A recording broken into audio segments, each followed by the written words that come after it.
NerdyNeo on the mic tells a story. Open mic, a world of digital glory. Talking quests and pixelated dreams. Gamers journey on the mainstream. Open mic with a gaming twist. Press start and raise your fist. From consoles all to new. Every game a brand new crew. Week by week a new guest appears. Sharing love for gaming through the years. Button mashing tales of late night kills. Level up, adrenaline thrill. Open mic with a gaming twist. Press start and raise your fist. From consoles all to new. Every game a brand new crew. From pixel art to high-end screens. Open worlds and cutscenes. These questions deep they go. Discovering every game in tow.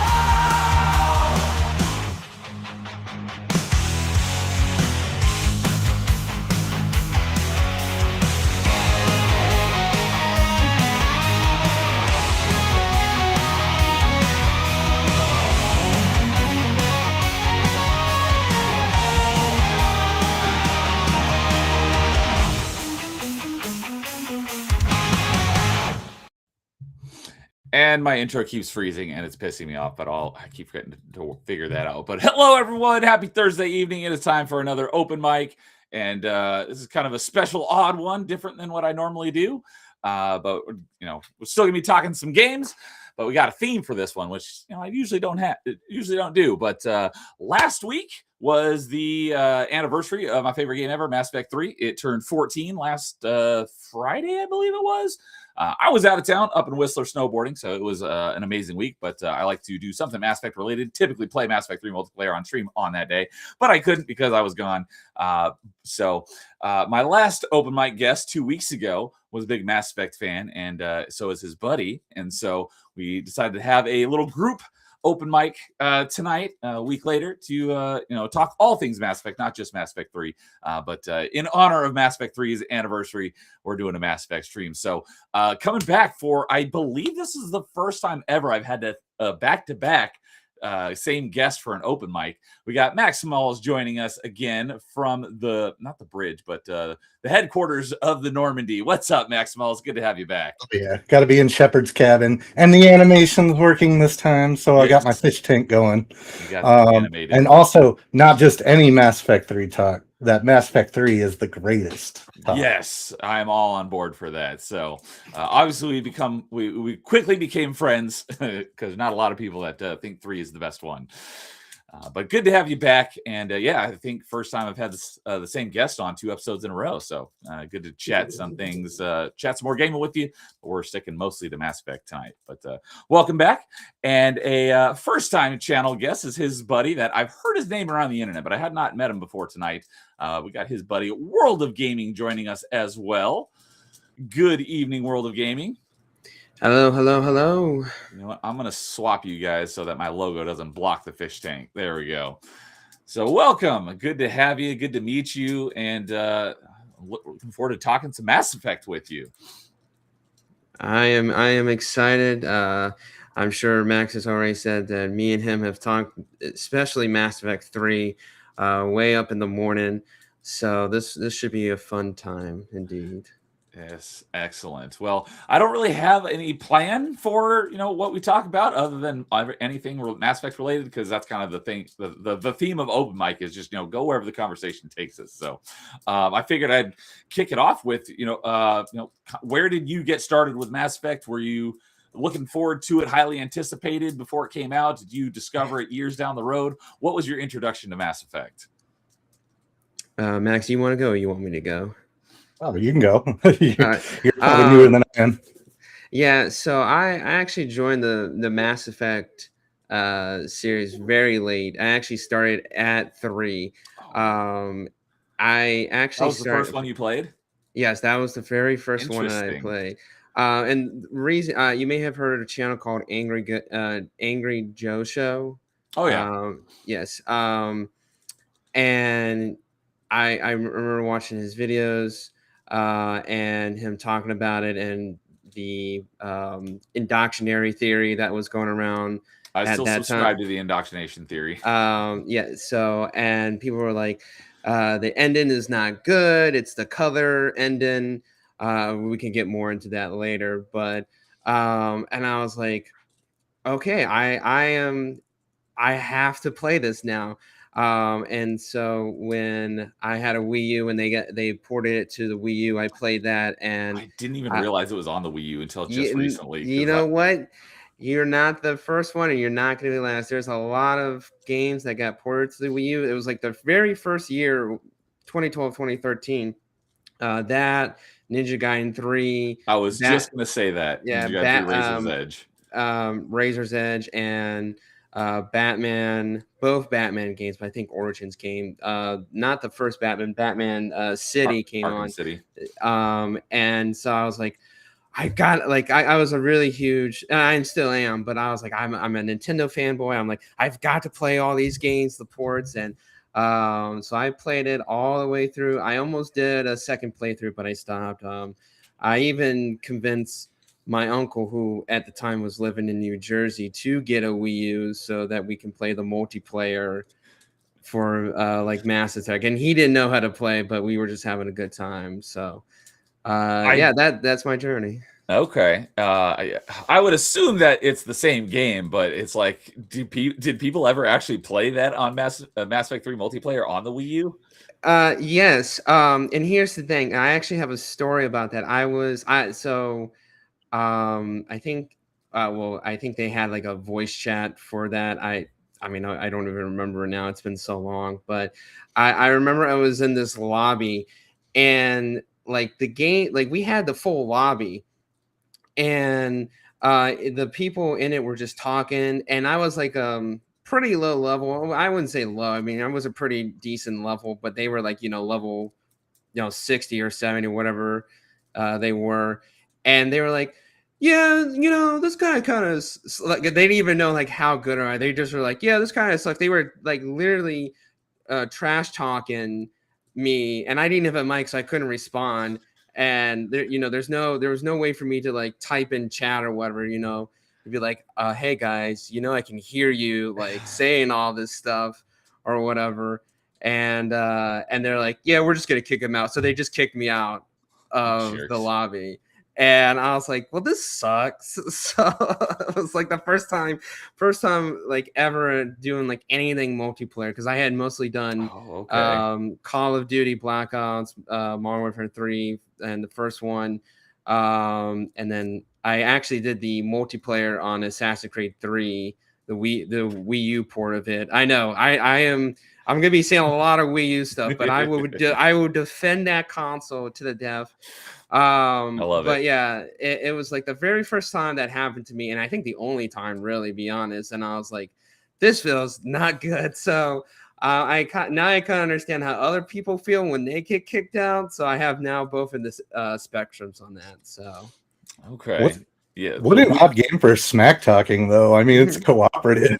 Yeah. Like, all this guy's just garbage. yeah, dude, because they were like super high level, and I was like, 20 or between 20 and 30, and they were just like blah blah blah blah blah blah blah, blah. And then like I can hear them, like I knew I was getting kicked out because they literally said it. They're like, yeah, we're just gonna kick this guy out. And then like after they said, they were like, they kicked me out. And so I was just like, well, this is not fun now. Not a great first impression of online gaming. That's what the best you can do is if you have the push to talk button, you just keep hitting it and like Morse code them. Like, you guys suck. Yeah, But, I mean, because doesn't like matter. I didn't have a Wii U. I never even saw a Wii U in person until last year. Obviously, I've seen them online, but I never saw one in person until I was in a game shop last year. But I did do a very small amount of online gaming on the Wii for Smash Brothers. But because there was no way to talk to anybody, what we all did is we got in a party chat on our Xboxes and then switched our inputs on our TVs to our Wii so we could play Smash Bros. Brawl against each other while chatting. Wow. So I wasn't even sure if you could chat on Wii U multiplayer. So apparently that there was a way to do that. Because I know now you have to do it like through an app, but that I think the Wii U was before that. Yeah, I mean, they like the multiplayer that was on. I mean, there really wasn't any voice chat to begin with. No one really used it, or I didn't really come across it. So it was pretty much non-existent. You could pretty much say it wasn't there to begin with. But like like I said, the only time there was when I was on the Mass Effect. That was the only time I literally had voices, and that was it. So hey, cool for me. So Okay, so I'm assuming since then you've gone back and played 1 and 2. so no. Oh no! That's Oh the only one that no! you played. All right? So you've only played Mass Effect 3. Is the Wii U version the only version you played? Yes, it is the only Oh version. my But goodness! I did not know someone like you existed. but I do own. This is another funny thing. I did find the trilogy at a Goodwill on PS3, but I've touched a little bit of 1 and a little bit of 2, and that's really it. Other than Oh that, my I've done a goodness. full, basically 100% on the Wii U version of it. So Okay, interesting. yes. It kind of makes sense because the Wii U only had 3, right? Yeah. So it didn't have 1 and 2. I was so I'll really quickly say hi to some of the friends in chat here. Nightmare's here. What's up, Nightmare? Good evening, buddy. Says, what's up, guys? You guys should do the stream from event. I have no idea what that even means. Like a thermal vent? Like I don't know what you mean by that. But good to see you, Nightmare. It said Wii U had Batman Arkham City Armored Edition with exclusive costumes, and my buddy Dude is over on Rumble. Good evening, Dude. He says, this is obviously in sarcasm, but incredibly smart idea releasing the final game in a trilogy without releasing the previous 2. So. Well, I mean, didn't the PlayStation version also not have 1? It was only 2 and 3 for the longest while, and that's why they did the Genesis pack. Like they threw it in for free. Because Mass Effect 1 was originally an Xbox 360 exclusive for a while. It wasn't until sometime in the development of 2 when EA bought BioWare that then, I don't know if it was on launch or later, Mass Effect 2 came to PS3. I don't know the timing because I've never had a PlayStation, but I think it was when they released the trilogy edition where they had all 3 bundled together of the originals, not legendary. Available on PS3. That would make sense.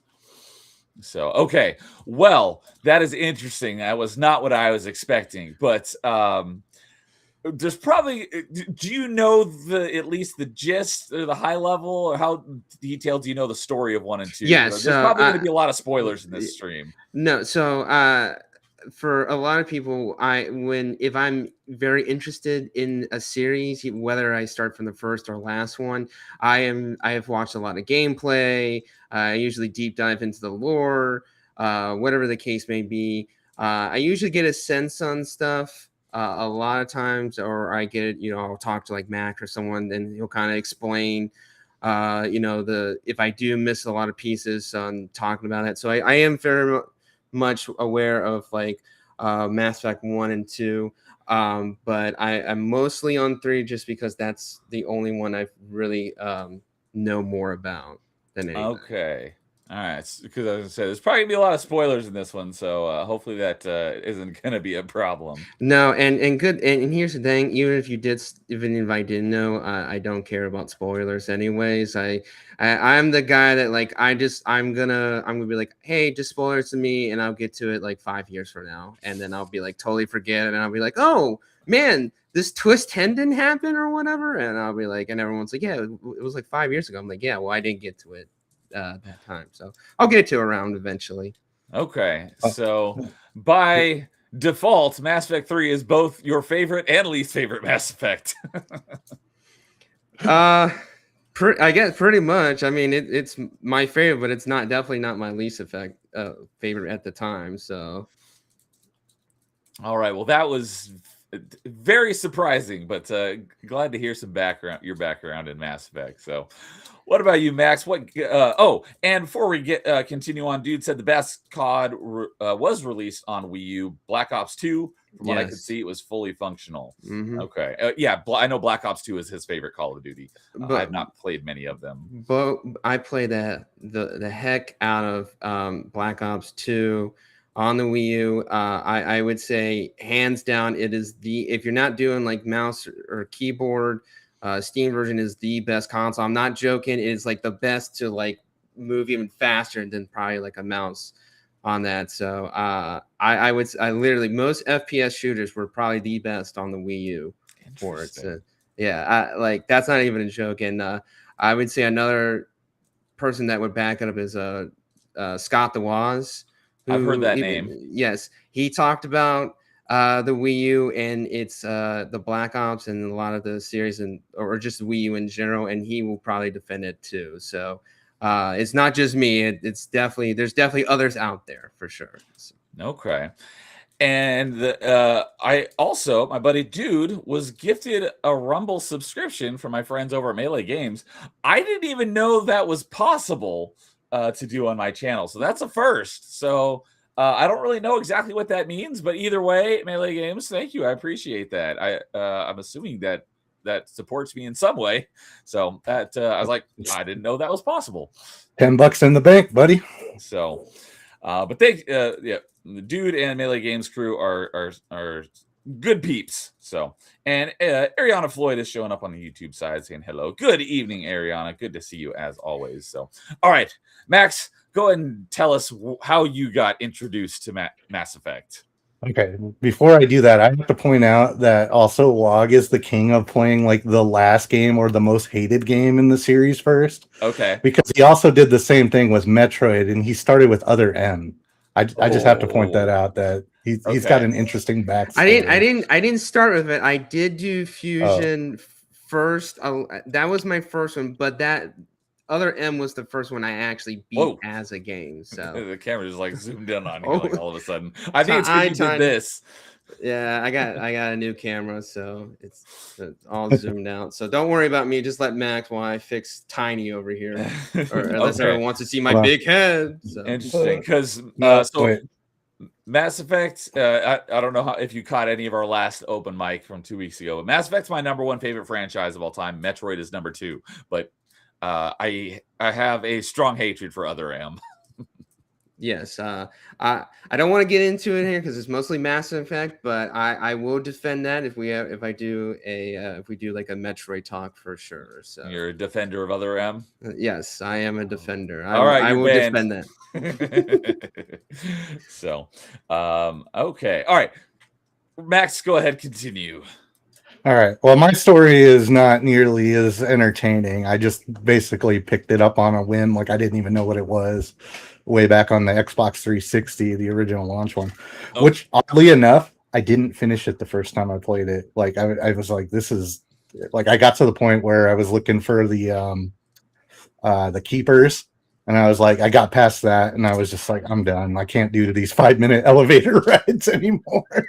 And I actually ended up not replaying it until basically Mass Effect 3 was about to come out, and I was like, all right, I guess it's time. I got to do this. And I blazed through both the first one and the second one, and loved every minute of it. So yeah, it's not the most entertaining origin story, but okay. So when you did pick up the original, it sounds like it wasn't on launch. Do you remember how long after launch it was? It was on launch. Okay. Like I said, all those issues with the original version on the Xbox. Because one thing, if I remember right, I think that was also notorious for being the first Unreal Engine game on the 360. And remember, the 360 didn't actually handle Unreal Engine very well at the time. Okay. So it wasn't until the next gen of consoles actually really locked down how to work with it. Okay, so you did pick it up on launch, but you just didn't get very far in it. Yeah, I burned out a little bit. I think I got Liara, and then I was like, I can't. Okay, well, that's I can't do this anymore. She's the last one you get, so that's at least depending on what order you do it in. That could be late in the game, or that could be fairly early. But at least got through. You got to do her first. I mean, like it's funny leaving her there till the end. Like if you've ever seen that cutscene, where she's like, yeah, if you go do the other 2 planets and then come back up for her, she's like tripping out in there because she's been in there for like days. She's like hallucinating and stuff.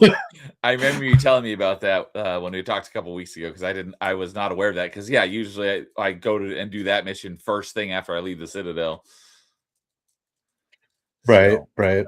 um, oh, dude, saying so much texture pop-ins on Unreal on the 7th gen. Yeah, I do remember the texture pop-ins in original Mass Effect were pretty bad. Yeah, well, I mean, I remember I was excited for Unreal Engine to get on there because I was a big Unreal Tournament 2004 fan, and then Yeah. when they finally came out with the I forget what they called it, the port uh that they came out with, it was like it ran like GoldenEye on there if you tried to play it multiplayer. So I was like, oh, this. Wait, they ported that? I thought Unreal Tournament was only on PC. No, there was a version on the Xbox 360, but it That was was Unreal terrible. 3, not Unreal Tournament. I thought 3 was on PS4, and 3 was a 360 game. It's but there was actually one. I remember it was early on, around like it came out not long actually after that. it has to I be think Unreal or Unreal 3 because that's the only Unreal on 360. There was yeah, Unreal Championship 1 and 2 were on the original Xbox. And I think there might have been a couple other Unreals, but on 360, I'm almost positive the yeah. only one was Unreal 3. Yeah, I was pretty sure it was a bad port of like 2003 or 2004, but I mean, I could be wrong. I'm I'd have I'd have I'm to look. almost positive that Unreal Tournament 2003 and 4 were PC only. But if there was a port of it onto any console, I was not aware of that. But good luck finding it these days because I went to go and reinstall my copy because I've got my disc right here in this tower a while back. And I was like, you know what? I'll just go. I'm sure it's got to be cheap. I'll just buy it so I don't have to worry about, plugging my discs in and install it. You can't find the Unreal Tournament games anymore. They like don't exist anywhere on the internet. It's really freaking stupid. Yeah, well, actually, like if you do a search for it, they actually just released it fully patched and updated with updated list servers for free. It's completely public domain now. Oh, nice. So Okay. This must have been before that then. yeah, that was a couple weeks ago. It was probably around our first video. Oh, okay. So that's like super recent because when I did this was like I don't know, like a year and a half ago. So what you're talking about is like super recent. Okay, cool. Yeah. Just do a quick search for it, and they said it's got updated list servers, so it's probably got more players right now than it probably will have for a long time. But even then, it sounded like it was still pretty dead because not too many people seem to know about it.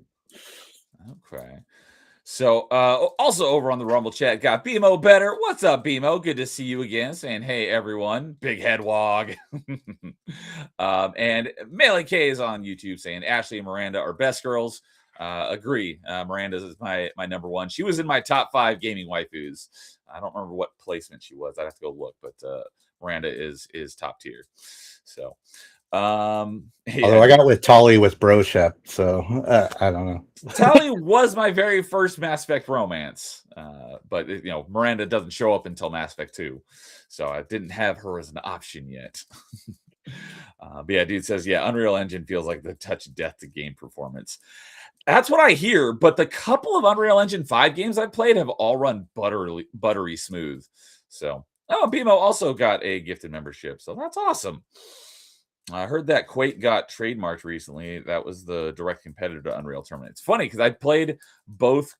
I didn't like properly play Quakes 1 and 2, but I got a feel for them because they're both on Game Pass. The recent, they're remasters. I wouldn't call them remakes, but I really liked the little bit of time I played them. So I definitely want to go back and I put them on my playlist for like going back and play the old versions for retro achievements to get the proper experience. But I liked what I played, and yeah, it's very similar to Unreal Tournament. But they have ray tracing now. I don't give a crap about ray tracing. So, and dude says Tally for me. Sadly, she wasn't romanceable in the only Mass Effect I played. Okay. Wait. Oh, That'd be the first one, right? No, because you could romance her in the first one. Because, like I said, that was my first romance. She's in all 3 of them, and she's romanceable in all 3 of them. So I thought it was only Liara and one of either, if you're a Broshep, that was Ashley or Ashley, Or Liara, and Tally, you can romance all. Couldn't? I'm Am pretty I sure Tally you can't. misremembering? Not until 2. I could swear that Yeah, Tally, Liara, and Ashley are all romanceable in Mass Effect 1, but it's been a long time since I played Mass Effect 1, so yeah, I could be wrong about that. well, because when I do the femship, half the time I'll get with Caden just so I can murder him because I always murder him. It doesn't matter which one I play. But see, if you do it with femship, then you get to go into the second one and you don't have any awkward, like, oh, you're with someone else now. That makes sense. So, Melee, I'm assuming that's K over on Rumble saying Quake is good. I'm a rare Quake is greater than Doom person because James, I know Doom is like his favorite game of all time. So I know he would say Doom over Quake. So I'm assuming that's K over on Rumble. But yeah, I really like the little bit that I played and I'm looking forward to playing it properly at some point. I'd agree with that for competitive. Competitive Quake is better than Doom. So I don't know about single player though. Yeah, I didn't play a lot of it because on the Xbox version, in order to get all the achievements, you can just use the cheats to like jump through the levels and stuff. So I got the feel for the game, but I wouldn't say I actually played it. So that's why I'm going to go back and play it for retro achievements at some point, so I can have, the retro achievements are much more. You got to play the game and its intended experience in order to get these achievements. You can't cheese them. So. I do have to point out that she said she told Garrus to fuck off. I don't think I've ever heard of anybody doing that. Garrus is the greatest bro in the galaxy. So, all right. Well, as for me, my introduction was. This was, I don't know if I'd say it was my most anticipated game of all time, but it was probably pretty close. Probably the only other game I followed closer throughout the development was the first Destiny. That is my game that I have the single most hours in. But I followed the development of Mass Effect like very closely. I was super hyped for it. I remember watching it go through the different levels of development because originally it was like some of the aspects they kept in, like you can pause at any time and choose your queue up all of you and your squad mates like abilities. But originally when you like hold whatever button it was going to be, it ended up being right bumper, but you hold the right bumper to pause the game and get that, you were going to be able to jump to your other characters and take control of them as well. And obviously they took that out and you only control Shepard. But I remember watching the development and seeing how the dialogue wheel developed, and so I was super excited for it. One thing I talked about on Party Chat on Tuesday, one of the things we talked about was our favorite adaptation of a video game, and my answer is the Mass Effect books, which I've got right there. The first Mass Effect book, I read that probably twice before the game even came out. And I was so ready for this game, and it did not disappoint. I loved it. And I loved it because most people, Mass Effect 2 is their favorite. I know a lot of people who that's their favorite game of all time, but everyone who is, somewhat of a Mass Effect fan, for the most part, present company excluded, Mass Effect 2 is typically everyone's favorite of the trilogy. I liked Mass Effect 1 better than Mass Effect 2 for the longest time. It wasn't until well after Mass Effect 3 came out that I actually flip-flopped on that, and I like 2 more than 1. That's mainly because like 2 and 3, like gameplay wise, are very, very similar. I think they were built. It feels like Mass Effect 1 was built on a different engine than Mass Effect 2 and 3, and the development of 3 seems like it's just an evolution of what they did with 2, whereas from 1 to 2 felt like a complete like shift, which. Kind of a very similar thing with Halo, because like Halos 2 and 3 feel like they're built on the same engine, just different generations, but 1 and 2 feel very different from each other. Kind of a similar thing, I think, with Mass Effect. But the way that so Mass Effect 3 is my favorite, then Mass Effect 2, then Mass Effect 1, but I love all 3 of them. It's just the Mass Effect 1, I say, is like super heavy. If you have like this kind of sliding scale or spectrum of aspects of like RPG, like Mass Effect 1 is the most RPG of them all. And then Mass Effect 2, I think, kind of overcorrected and went too much in the third-person shooter and too minimal on the RPG elements.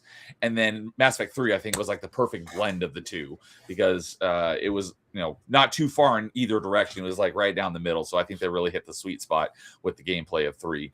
But I definitely understand like people who defend. I can't begrudge anyone who defends any of the 3 as their favorite or even the best in the trilogy because they're all freaking great. But just the gameplay in the first one is the most dated, and I think taken in a bit more of an action-oriented. Some people are like, I don't like the way how they went into a third-person action-oriented cover. I like the RPG elements of the first one. I understand that, but I like the direction that they did take it with being more action-oriented. In 2 and 3, I just didn't like how they stripped out a lot of the RPG elements in 2, but they added it back in 3. And like I said, I think that's just a perfect blend, which is one of the reasons why 3 is my favorite. But yeah, so I was super stoked for it. I got it day one. I have the limited edition metal collector tin special edition, which I didn't know this until recently, that Mass Effect 1 is actually the hardest one to find the collector's edition for. I plan to get the collector's edition for all 3 of them. As of this moment, I still only have Mass Effect 1 in the collector's edition, but I do plan to get Mass Effect 2 and 3 in the collector's edition. Because I found out that the first one is actually the hardest one to get, I'm like, oh, well, that's perfect. So I've already got the hardest one. I've looked at 2 and 3, and they're actually not very expensive. So I just haven't gotten my hands on them yet, but I absolutely will at some point. So well, it's appreciative. You got to get on it. It's going to cost more the longer you play it. Yeah.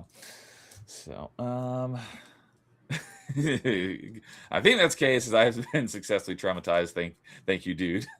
We're not going to get into why, but Bentley Guy's also in chat, and Bentley Guy gifted a membership as well, which went to Melee Games. Oh, got 2 gifted or maybe 3 gifted memberships tonight, and I've never gotten gifted memberships on Rumble before, so that's awesome. So I head over to Rumble, maybe you'll get a gifted membership.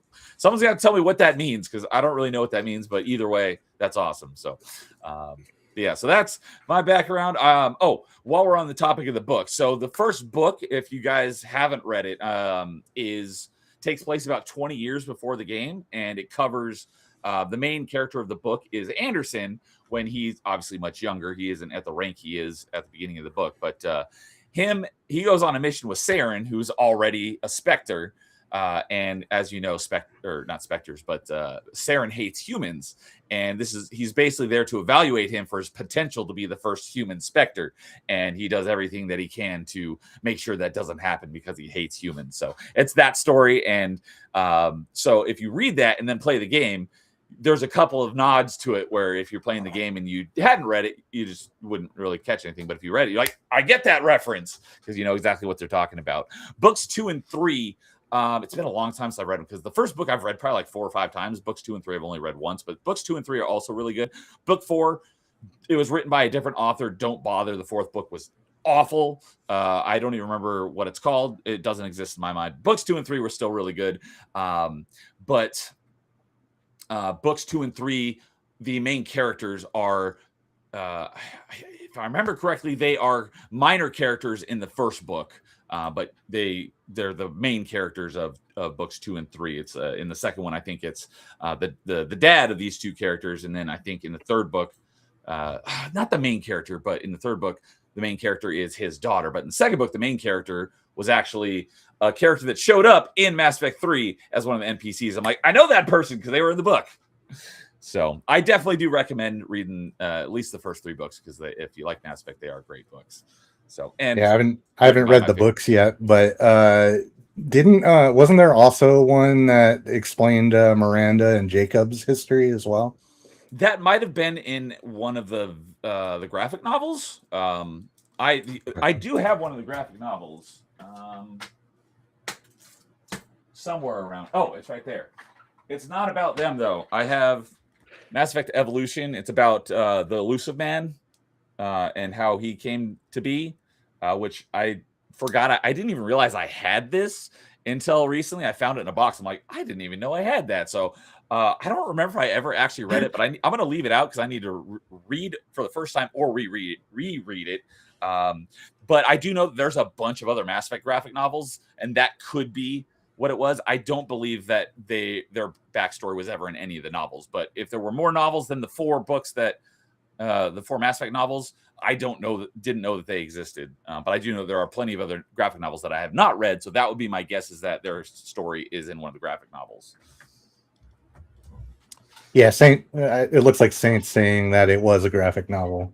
Hey, Saint, or should I call you Mr. Bean? Welcome. He says, yeah, it was a graphic novel. Okay, that would be my guess, because I'm pretty sure I've read all the Mass Effect novels, and I'm pretty sure there's only 4 of them. But I do know there's a bunch of graphic novels that I have not read. So, and Saint got one of the gifted memberships as well. So that's awesome. So, all right. So, well, I didn't go into full detail, but obviously 3 is my favorite. I think it's fair to say, Max, 3 is your favorite as well. And Wog, your favorite, but that's the only one you've played. So, all right, well, Wog, since you've only played 3 in its entirety, you said you played maybe a little bit of 1 and 2. Is that right? Or you haven't played it at all? Yeah. So when I got the collection on PS3, I did play a little bit of 1, and I did play a little bit 2. But okay, a little bit. As far as like going into 3 was my first one, so I know more 3 than anything else. Okay, so obviously I would recommend playing them in numbered order.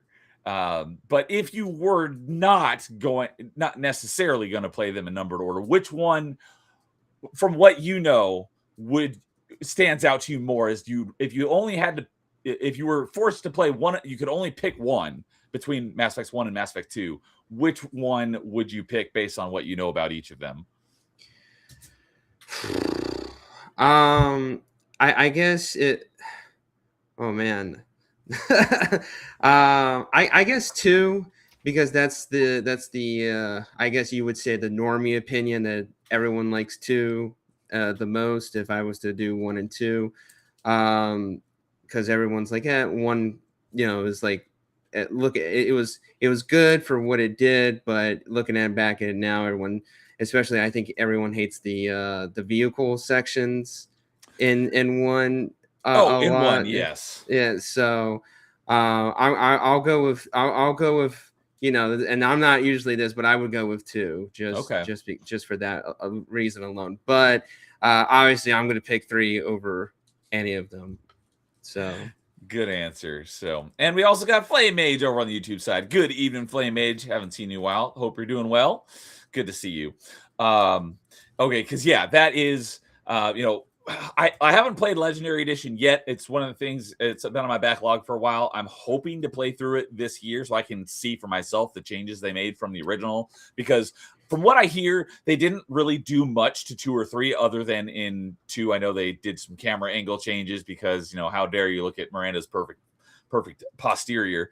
But as for the gameplay, I don't think they changed basically anything in 2 and 3, but I do know they made some changes in 1. What the extent is, I'm not sure, but I'm looking forward to playing through the Legendary Edition and see for myself, and also because I haven't played any of the campaigns in quite a number of years. I just play the Mass Effect 3 multiplayer constantly with my buddy Razik, who just showed up in chat.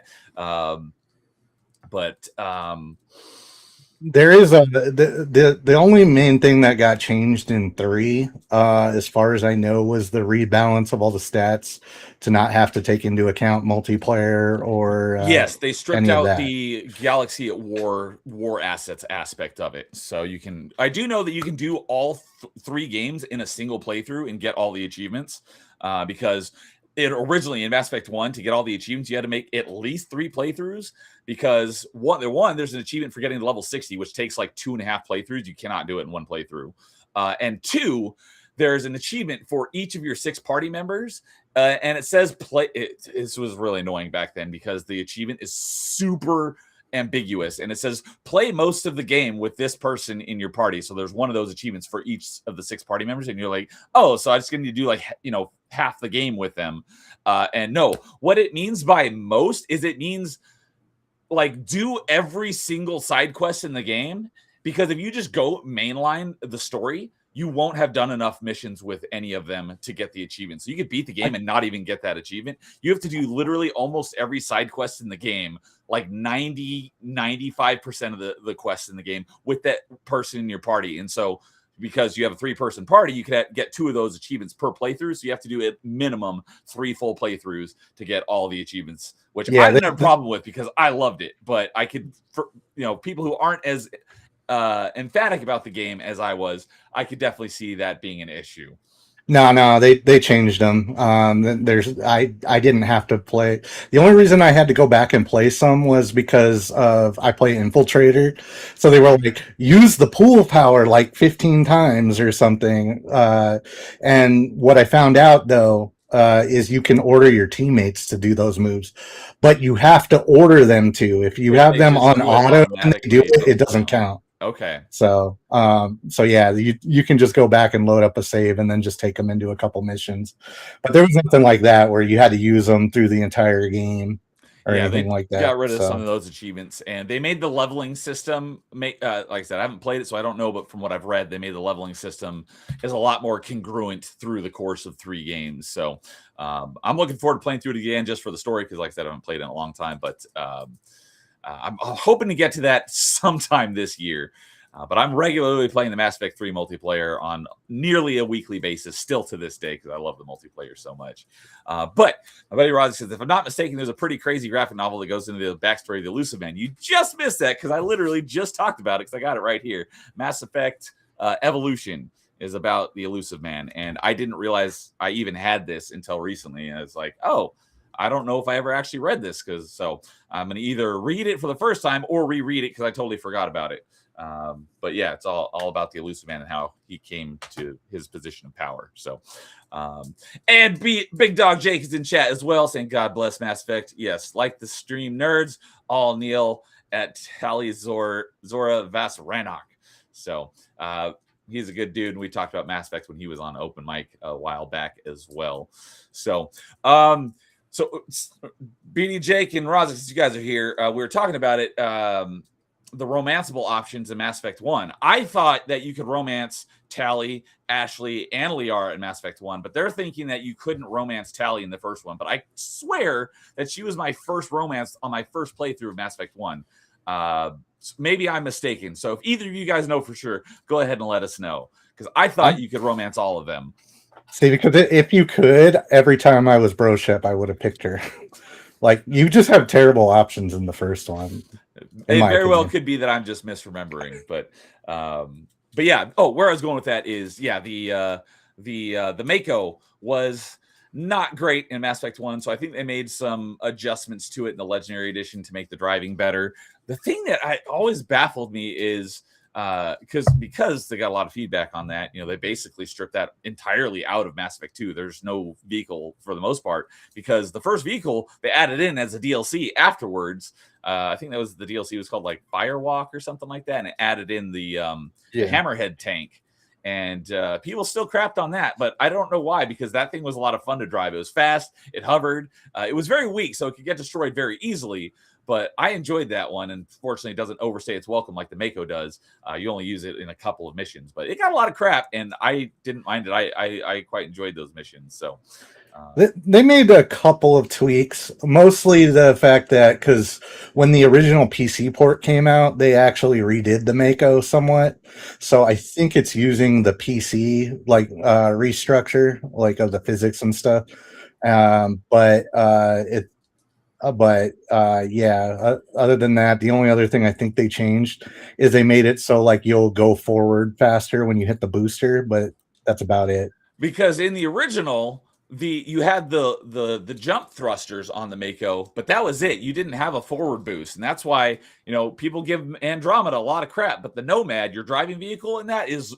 It would just, other than it doesn't have a weapon on it like the Mako did, the driving that thing is light years better than the Mako was in Mass Effect 1. So people hate on Andromeda, but it did some things it did really, really well. And the Nomad was actually fun to drive and had a booster forward, and it had the jump jets, which the Mako, I think, got that added into the Legendary Edition where you could boost forward. So, which that was one of my biggest gripe is when trying to go up those freaking steep mountains, and then you end up falling all the way down. It felt like Bennett Foddy with the getting up the mountain with his sledgehammer. But I don't think that game is out yet. But yeah, it does help climbing cliffs and all that. That makes it a little easier. But weirdly, if you hit the jumper while you're doing it, it doesn't seem to like make you go any faster while you're jumping. So yeah. I guess it must just be traditional nitro on the tires or something. Saint says the Nomad development was done by people who worked on Need for Speed. Cool. That would explain why the Nomad drove really well. Well, yeah. Wasn't Andromeda a lot of the inspiration was they were going to try to see if they could make Mass Effect 1 work the way they originally envisioned it? I never heard that, but I could understand that because there's a lot of similarities between them. But yeah, like I said, Andromeda does get a lot of hate. I am I told you this last time, Max, but I am a defender of Andromeda, and I put that in air quotes because I don't think it's a great game, but I don't think it deserves anywhere near as much hate as it got. It was a very average, mediocre, okay game. It did not suck, and it wasn't horrible. So, Saint, absolutely, I'd rather play Andromeda than Veilguard. I totally agree with that, but I've never played any Dragon Ages, so I'm a little biased because I like sci-fi over fantasy pretty much any day of the week. But yeah, I've 100%ed all 4 Mass Effect games, achievement-wise, and I do plan to 100% the Legendary Edition, but that'll be a lot easier since it doesn't require multiple playthroughs. But the nice thing, they still give you 3 platinums for on PlayStation. So, yeah, we don't have that on Xbox or PC or whatever. It's platinum, but you can still 100% it. So let me pull it up here real quick because one of the like I said, I haven't actually played Legendary, but I do already have a bone to pick with it because let me pull it up here real quick. It's 3 games, right? And typically, on Xbox, a game is worth 1,000 gamer score unless it gets a DLC or something. So it's 3 games. So you would think that it would be 3,000 gamer score, right? No, it for some stupid reason has 2915. It's like you couldn't add an extra 85 gamer score to make it an even 3,000. What are you guys doing? So that's the little gripe I have with it. It's like, come on, just make it 3,000. It's 3 games. It's dumb. But yeah, so Andromeda, let's make Mass Effect 1 how we envision with a crap for brain story. Yeah, that makes sense. Yeah, because the gameplay in that one is actually the gameplay is really great, and a lot of the mechanics are really great, but the story and the characters are very, very, very lackluster. So, since you're World of Gaming, since you're the Wii U expert, because the first 3 Mass Effects were all Xbox 360, PS3, and then Andromeda would have been PS4, Xbox One. I'm assuming Andromeda never released on any Nintendo console, did it? I mean, if there's a cloud version of it, technically yes, but I don't think as of now, I don't think so. And I don't think EA even had a plan for after that to do Mass Effect for any even for Switch. So even then, I when I heard it came out, I was like, this sucks. And so I was just like, I didn't even bother like looking at gameplay for that. Yeah. And another thing, obviously it was one of those games that was rushed out the door and had a lot of issues on launch. I played it about a year after it came out when all those were fixed, so I never had any bugs or any issues with it. So that was another thing that improved my enjoyment of the game, because I didn't have any game-breaking bugs or anything because that had all been patched out. So, okay. So regarding Mass Effect 1, a lot of people, probably the strongest thing about it is the story. The gameplay is a bit dated, and when I was going to bring up difficulty, because when I played Mass Effect 1 and 2 on insane difficulty were not very fun. Mass Effect 3 on insane difficulty was actually my most fun playthrough I've had playing Mass Effect 3. But 1 and 2 were not fun, but for similar but different reasons. So Mass Effect 1, when you play on Insane, every single enemy is just like a huge bullet sponge. And one thing I did like about it that they changed in 2 and 3 is in Mass Effect 1, you have unlimited ammo. You just have to manage your heat. But in 2 and 3, they made it more like a traditional shooter where they worked it into the lore where you have heat clips. So you actually have magazines, but it retains the lore of using heat and not having ammo. But in Mass Effect 1, oh my god, the enemies like move around a ton and they go into cover, and your powers don't like arc like they added in later games. So playing through Insanity was just a huge slog. Mass Effect 2 was similar because enemies are huge bullet sponges, but it's because in Mass Effect 2, like almost every single enemy on Insane difficulty has like 3 or 4 health bars, because you have to get like through their barriers in order to get down to their armor, and then you have to get through their armor to get to their health, and then once you get through their health, then they actually die. And so I tried doing. I was telling Max about this on our last open mic, because I tried doing Insane a couple of times on Mass Effect 2. And I think the first thing I tried was Infiltrator, because I was like, maybe I can sit back and snipe enemies. But I'm like, even with the cloak bonus to sniping, this is taking way too long and I'm too squishy. So I put it on hold and came back to it at a later time. And I tried, because my first playthrough of every game, I played the Adept, because I was like, that's basically like the most force power user of all of them. But since then, my favorite character, at least for campaign, has become Vanguard. So I went back to, I was like, all right, I'm finally going to beat Mass Effect 2 on Insane, because I'd already had 100% Mass Effect 1, and I think I had 100% Mass Effect 3. I was like, I got to go back and get that 100% Mass Effect 2. But I had to beat it on Insane to do that. So I tried Vanguard, and that still wasn't working out because I'm getting too close.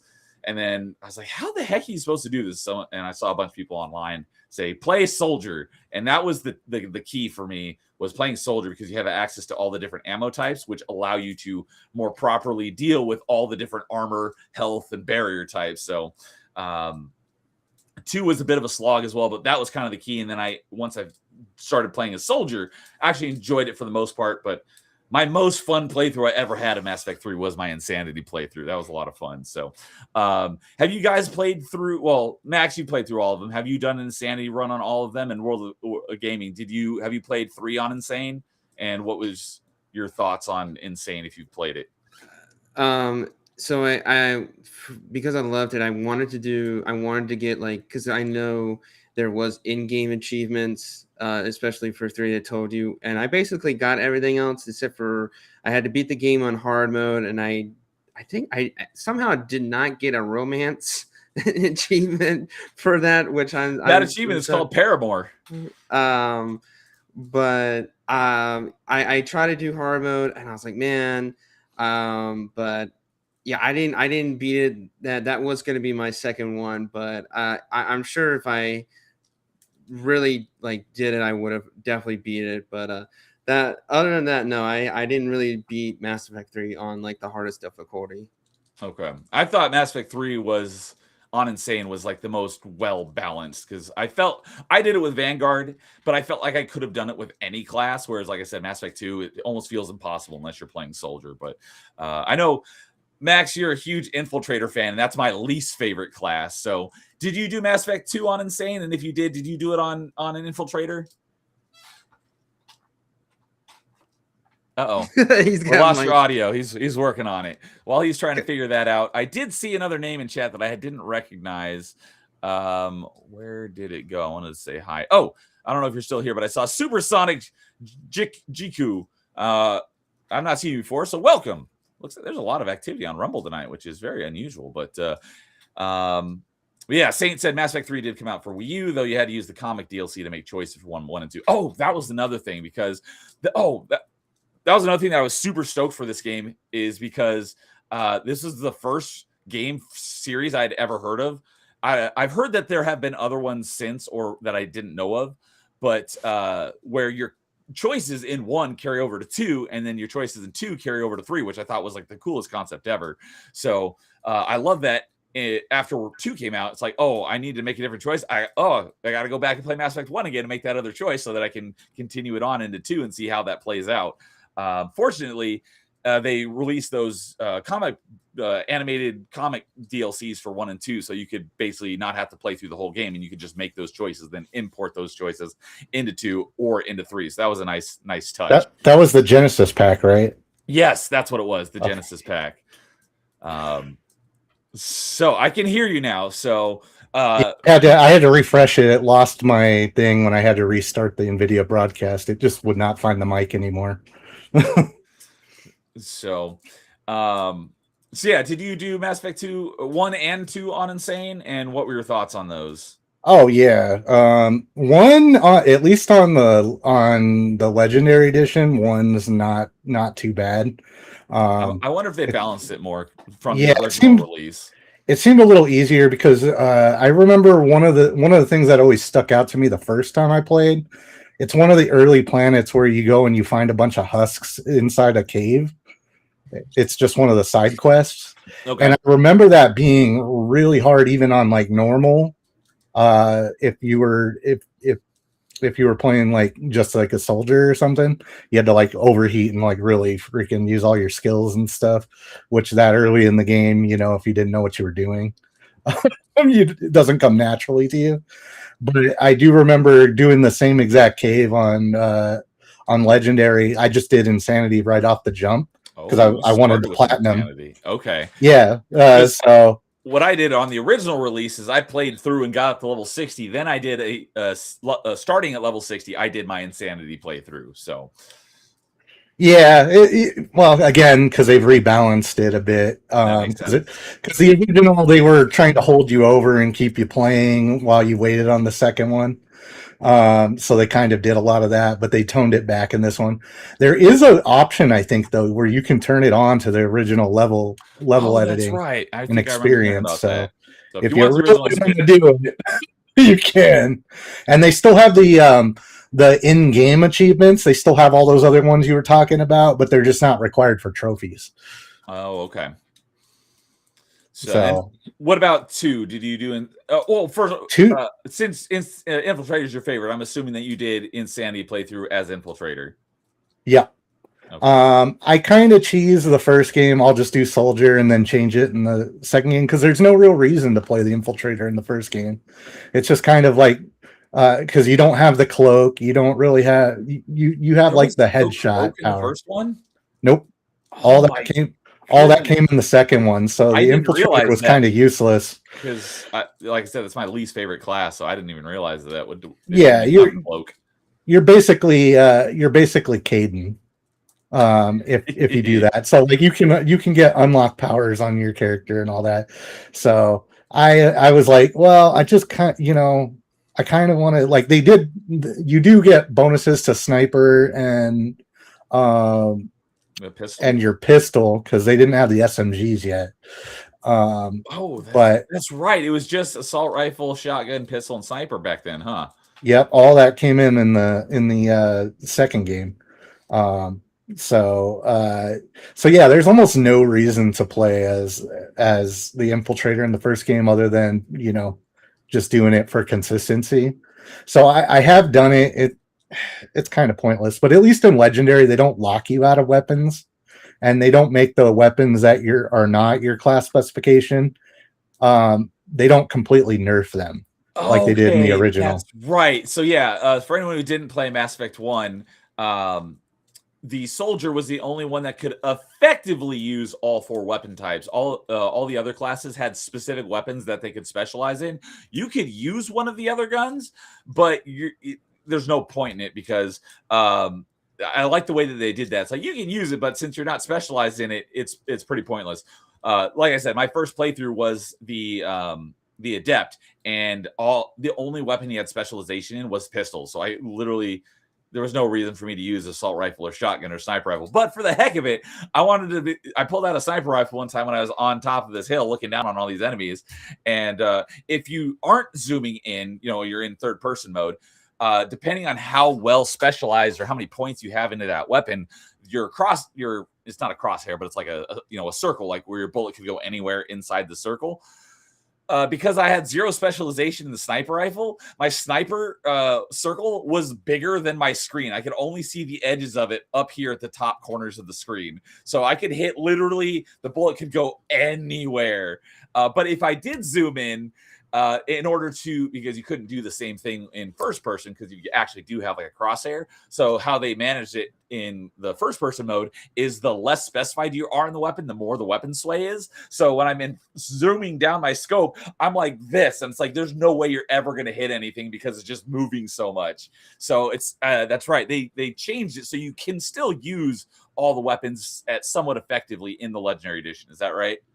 Yeah, they took away the penalties basically, so they're all at base stats. Like if you were the soldier, so you can still snipe without having the sniping skill, Okay, and all that. So it is a little more flexible in that way. The only other thing that really stood out to me about playing the Legendary Edition was they definitely did add a lot more cover into the original game to make it feel more like a cover shooter. Okay. But the funny part about what you were saying with the sniper rifle is the first one is arguably the most important to have a sniper rifle on, because when you're on those planets, you can actually get incredible distances. So yeah, there's some big planets with some lots of open space. So that definitely makes sense. So yeah. Mass Effect 2, though, it makes a lot more sense playing as the Infiltrator. Did you do Insanity as Infiltrator? Yes, and I will say Mass Effect 2 is the worst one for Insanity runs. Yes, because I agree. Like it's I don't know what it is with the second game in series. It's like Halo 2, where like there's certain areas where it's just like you have to play absolutely perfect. I know exactly what you're talking about when you're referring to Halo 2. That the bad guys, like, you have to learn how to like guide the bad guys into the right way and keep moving around to like kite them the right way. Yeah, that sniper level on Legendary in Halo 2 is they shoot you in the toe and you instantly die. It's like, are you freaking kidding me? Yeah, there was 3 parts that stood out to me as just ridiculously painful on that one. And that was early on when you're in Omega, when you're going to get Garrus.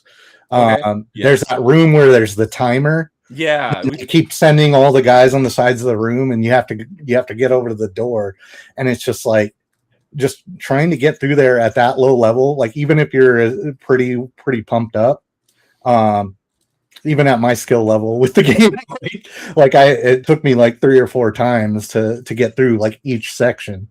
It starts becoming this game of I have like, it's almost like speed running tactics without speed running. Like if I go here, that's going to make these guys go here, and then they're going to go this way, and then hopefully my squad mates will go over here, or I can maybe order them to go sit on that cover, and maybe that'll do something. But yeah, so there was that. There was one, I think, on Tuchanka when you're going to I forget the rescue Grunt. No, Grunt was somewhere else, wasn't he? I thought he was on the trash planet thing. I remember it being like a trash place, but I thought maybe I'm getting mixed up because I just thought that was Tuchanka. Well, because remember, Tuchanka was like a big destination in that one, but I think Grunt was kind of off in some other planet, like it was like a mercenary trash planet, if I recall. Because you remember they had like the brainwash Krogans that they were just releasing. So no, it was a different guy he was basically having the guys volunteer to go insane, whereas on that other planet, Okir or whatever, who was making Grunt, I'm pretty sure he was involuntarily doing it to him, and they were clones too, so they weren't. Yes, because they were clones, they weren't live Krogan, whereas the guy on Tuchanka, those were like volunteer Krogan that were volunteering to get the cure for the genophage.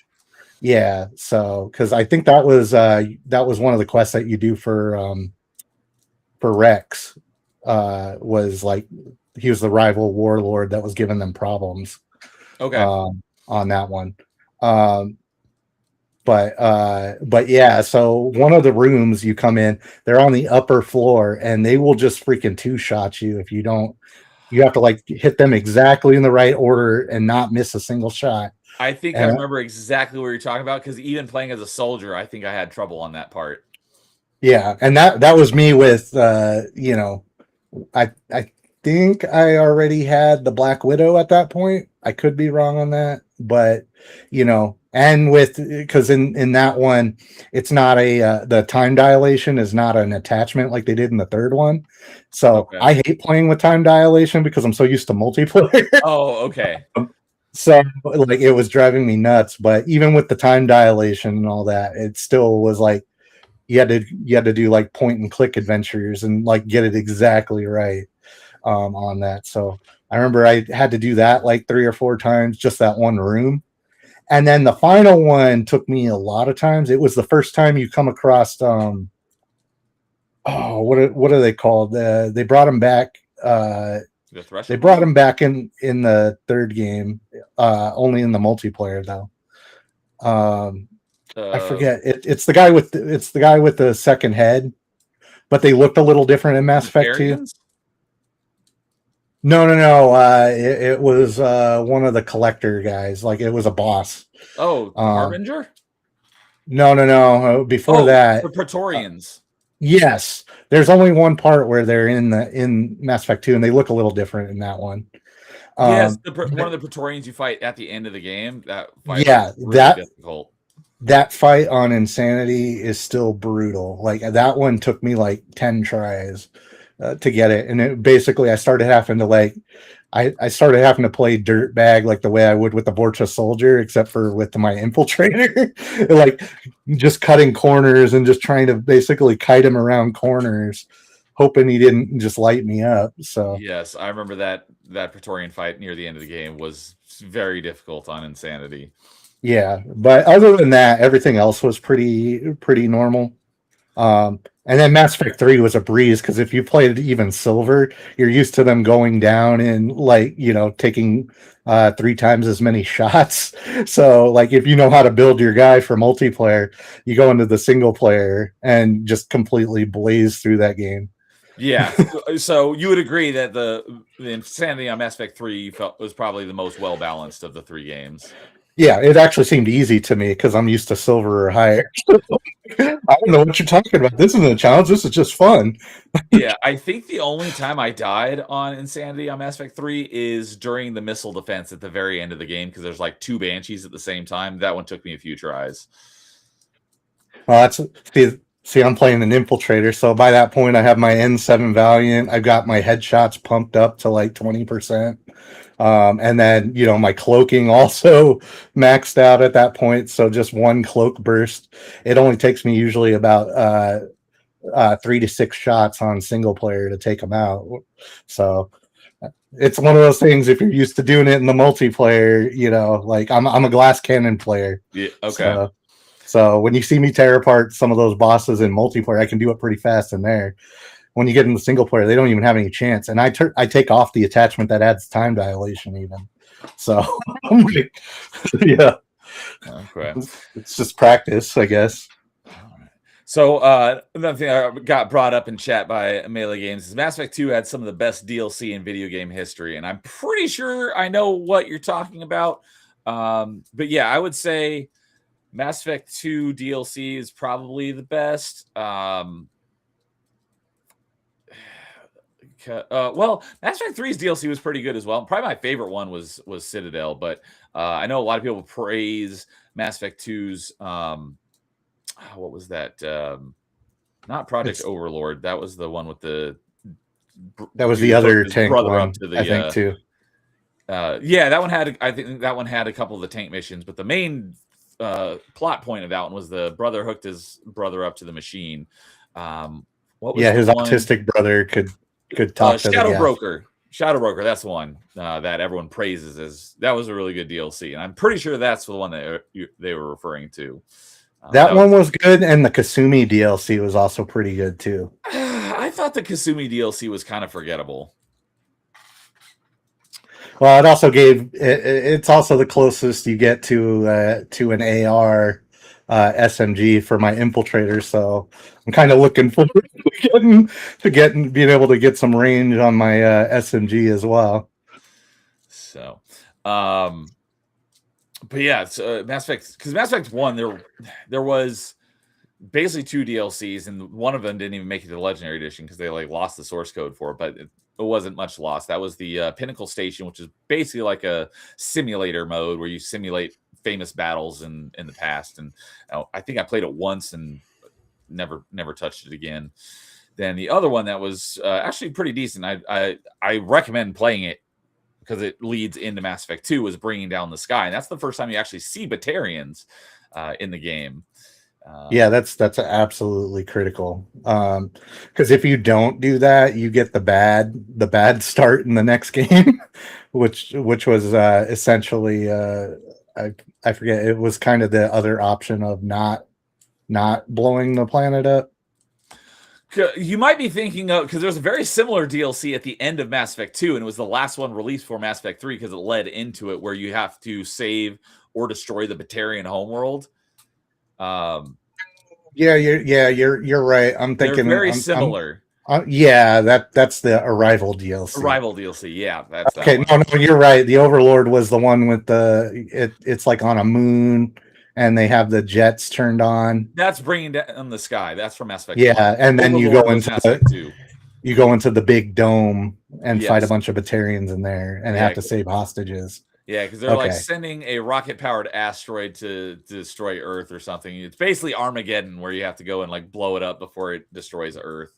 And it was led by the Batarians. And then in Mass Effect 2, it's kind of the same thing, but in the other direction, and you have to basically choose who to save. And that one was pretty good. But yeah, probably my favorite one was the Citadel DLC, because you can, in Mass Effect 3, you can play it at any time. I definitely recommend saving it to the end of the game before you go and do the final mission, because that's when it makes the most sense. Well, also the most characters can show up by the end. If you go and play it like won't show up usually. It feels like I just started the game and now I'm going on vacation.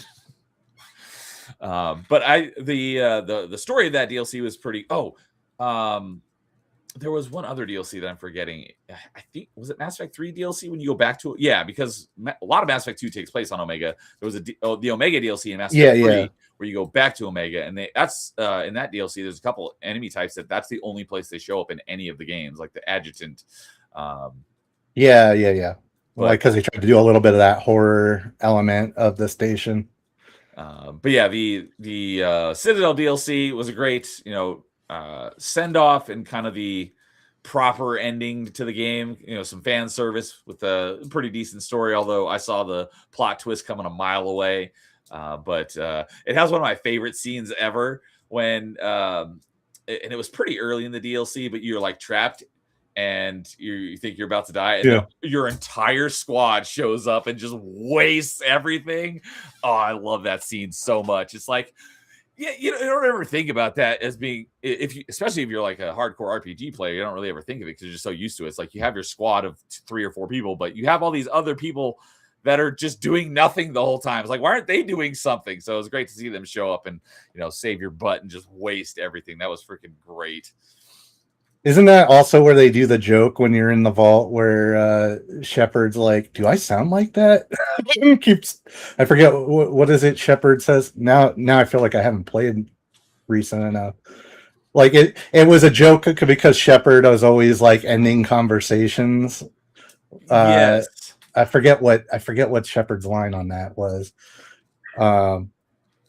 But yeah, I forget what did Shepard say? What's Shepard's line? Can't believe I'm forgetting this. Yeah, I only played that DLC once, so I don't. Well, no, I had to have played it more than once. But yeah, I know what you're talking about, but I don't remember the details of it. So since we're talking about Mass Effect 3, World of Gaming, did you play all the DLCs in Mass Effect 3? As well? Oh man. Someone may have to check because I don't even know if there was DLC in the Wii U port at Oh, the all. Wii U version may not have had the DLC. So the first Yeah. DLC that came out was Leviathan, and that actually gives you some background on how the Reapers came to be. And that was I like that one for the story and the lore. There wasn't I don't remember the gameplay of that DLC being too impressive, but the lore of that DLC was really good. Then there was, like I said, there was the Omega one, which was doesn't really progress the story forward if I remember correctly. And there was a couple your sidekicks in that one. That's the only time they show up is in that DLC as well, because one of the characters I completely forgot even existed until I did a Mass Effect squad mate ranking stream with some friends, and I was like, "Who the heck is that?" And they're like, "Oh, that's your squad mate during the Citadel DLC." I'm like, I completely forgot that character even existed. And then there was the Citadel, and I feel like there was one more. So I don't know what was or wasn't on the Wii U version. Not Yeah, I mean, counting what's his name being like on disc DLC. Oh yeah, the From Ashes DLC. Yeah. So I'll go ahead and tell that story again because when I bought Mass Effect 3, I did the midnight launch. I waited in line, and that was a lot of fun. That might have been the very last game I ever did that with. But I got not the obviously, like I said earlier, I don't have like the Metal Collector's Edition, but there was like a mid version in between. There was the standard edition, and there was a collector's edition. There was like some version in between, and it came with the From Ashes DLC. And I was like, yeah, let's go with that one because I'm a completionist, so I want to get all the achievements. So I just bought it without even having any idea what it was. I didn't realize until probably like a year later or something. Because I was like, wait, I bought the game with that DLC. What was the DLC? I don't remember ever playing a DLC. And come to find out that the DLC is the character Javik, who I just thought was, that makes sense that he's part of the game, because I was like, when I think my buddy Rozik who pointed it out to me, that Javik is the DLC. And I was like, wait, how can you possibly play the game without Javik being in it?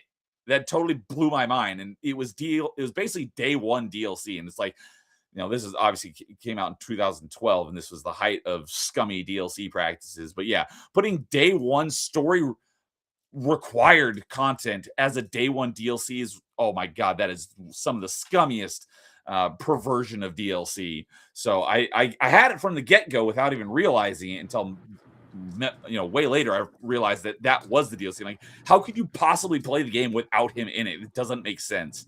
So And the worst part is he's like one of the best guys in the game to just to put him and Liara in a party together and watch every time she starts gushing about the history. She's like, "Oh, they must have been cultured in a peaceful race." And he's like, "We enslaved them and then ate their eyeballs." She's like, "Oh my God." Just every time she's always romanticizing them, and then he just pops her bubble. yes, I love that aspect of she, finally getting to meet a living Prothean, and they're not anything like what she expected. So I remember in a conversation you have with her, after she's had some time with Javik, and I remember the word she used, like after coming to terms with meshing what her expectation was with what reality was. It's like they're a lot more severe than I expected, was the word she used. But yeah, so I pulled up the DLC, at least on Xbox, and it has From Ashes, which there were no actual never mind, there actually were achievements. There were just two, but From Ashes, Leviathan, Omega, and Citadel. And let's see here, Saint says Wii U had the Javik DLC, the extended cut, which was the free updated ending that they released for all of the platforms, and the basic weapon equipment DLC. So it sounds like the Wii U version got screwed, and you didn't even get the good DLCs of Leviathan and Citadel. So while I do think port wise, like main story wise, for a lot of the games, I think we're better. A lot of third party developers were kind of just like, here's a single player, maybe a couple extra cool exclusive stuff, but anything like DLC or better improvements that they did or did not add, especially EA. I mean, EA pretty much was like, here's Mass Effect, and then we are never putting another game. A lot of them jumped the ship after that first year on the Wii U. So while I do I enjoy a lot of those ports. In a lot of ways, those are probably the worst ports. That they're just not like buggy or anything. They're just a good port to play if you didn't have any other system. They're playable, but out of all the versions, it's the least recommended one to play. Yeah, I mean, I would recommend them, but I mean, at this point now, go with the Legendary Edition because, like, other than unless you're a collector of the Wii U or you just want to see how this port is, there's no real reason to play those at all. And Saint says Wii U also had the Genesis 2 DLC, so you could pick your choices from Mass Effect 2 going into 3. So, okay, so because it's a much older game now, so it should work on mostly all computers. But I wouldn't say pay full price for it. But Mass Effect 3, the N7 Digital Deluxe Edition, is the one you can get on Steam, and it often goes on sale for like $8, and it has all the DLC. I haven't actually played the campaign. I just bought it so I have another platform to play the multiplayer on. But that's definitely a way that you can go if you've got a PC that should handle it. Most everything should by this point. But that's an option, and it goes on sale for very cheap. Funny enough, he does have it because I ended up getting it for him when he was like, "I'll play it with you," and then he found out that it was keyboard and mouse only. He was like, "I don't want to do this." I was blown away by that because I just assumed it would have controller support, and it's like, no, it's mouse and keyboard only. There is a mod that you can patch in so you can play the multiplayer with the controller, which is what I do. So if you want to know how to do that, called Steam. Is it just called Steam Input? No, it's a multi-step process, and it can be a bit of a hassle. But I got it working because I did play it because I didn't know that the first time I played it on PC. I was doing it for a stream, and I plugged in my controller. I'm like, why isn't my controller working? And then I saw on Steam it says no controller support. I'm like, are you kidding me? So I played with mouse and keyboard, and I actually felt handicapped because on controller I have access to like all the buttons I need to all at the same time, whereas on the keyboard I have to move my hand off of the keys I want in order to push some of the other keys, and I wasn't as effective on the keyboard as I was on a controller, which is odd because everyone's like mouse and keyboard is the best controller. It's like I would say for the majority of first and third person shooters, you're probably better off with mouse and keyboard, even though I would prefer controller because I'm a console gamer for the most part. But there are even some games in first and third person shooters where I think a controller is better, and Mass Effect 3 is one of them.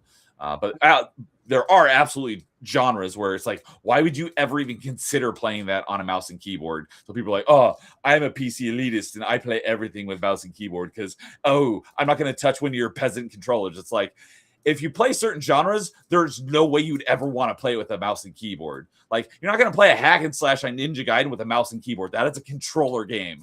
Or yes, like a stealth driving games game. are also stealth games also just to have the analog movement.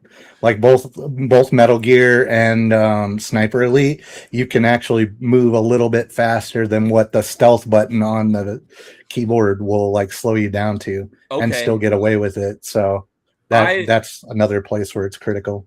I understand that because I'm a big fan of stealth games. And my introduction was the Splinter Cell games, and I freaking love them. I played the first 3 Splinter Cell games on PC, and it wasn't until they were released on 360 where I played them on console. So my first one on console was Double Agent, and I could see I prefer mouse and keyboard. Or actually, no, I'd say I prefer the controller. But the thing that I liked better about the PC versions is having the option to save and load at any time, where the console versions you have checkpoints. That was really the big difference.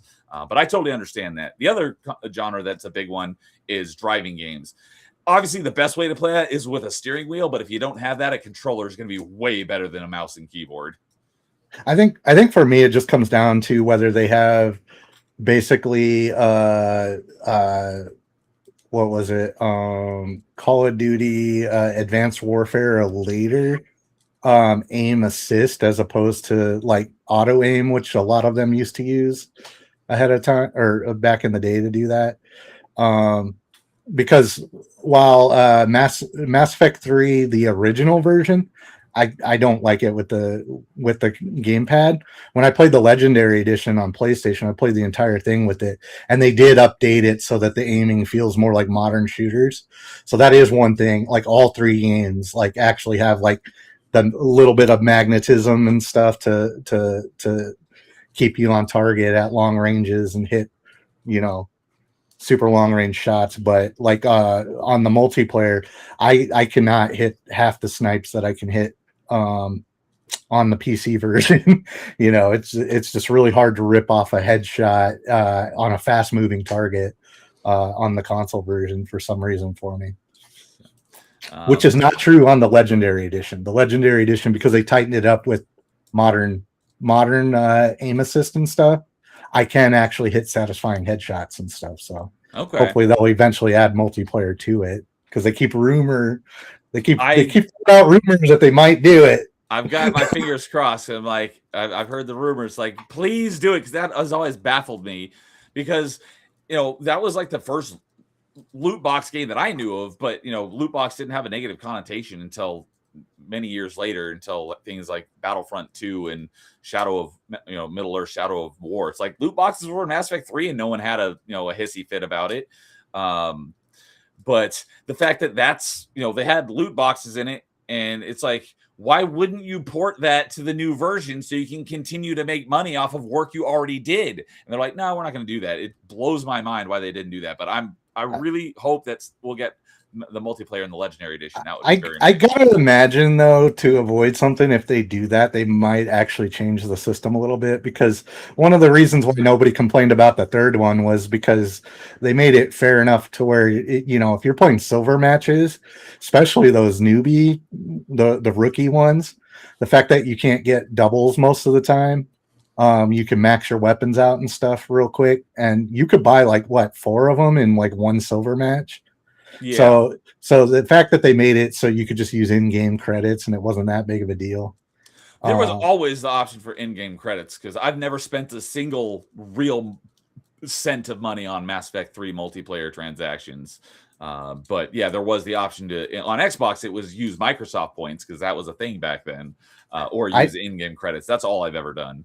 I have a feeling, though, because of Europe and their laws and stuff, though, they might actually change it, because you remember, that one's grandfathered in because it was just that way already. But I'm pretty sure if they tried to do it now, they wouldn't be able to release it globally anymore. So what might be the holdup is them trying to figure out how to modify it into a battle pass system or something.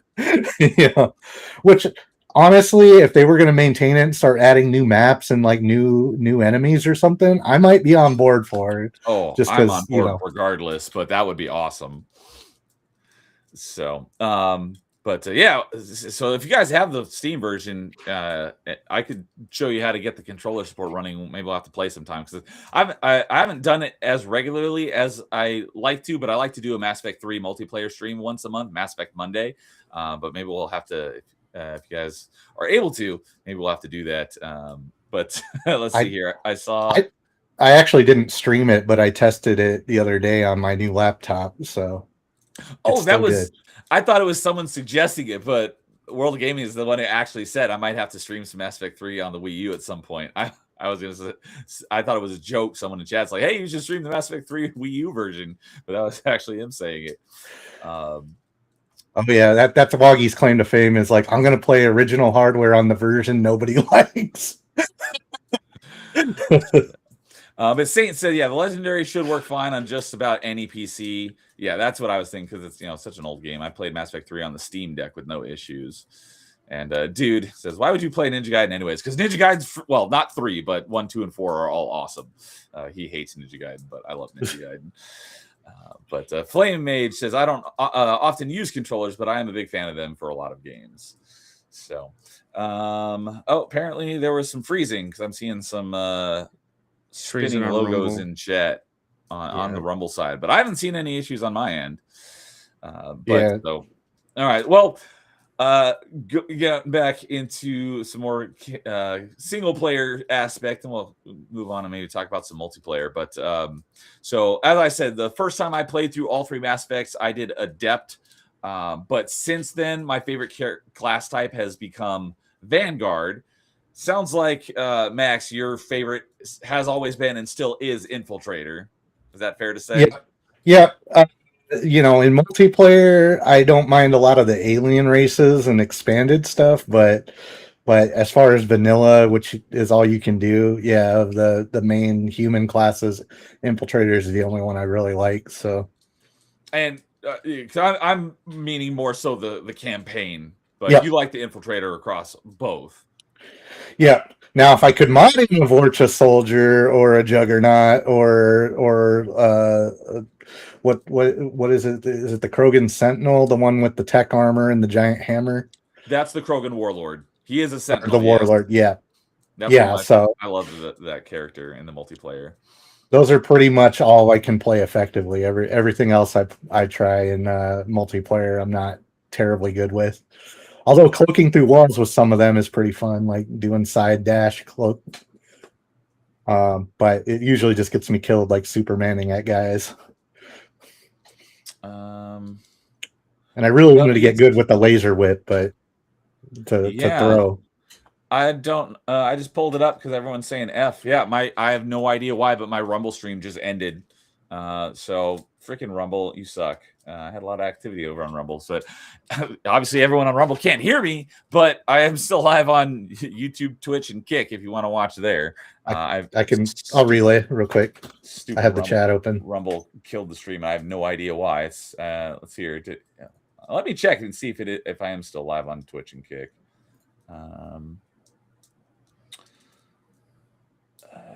It's come on. Could you go any slower?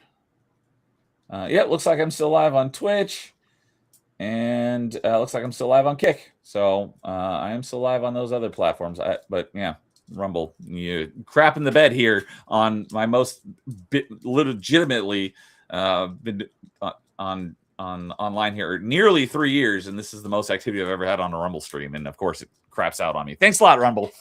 I know, and all them memberships you just got.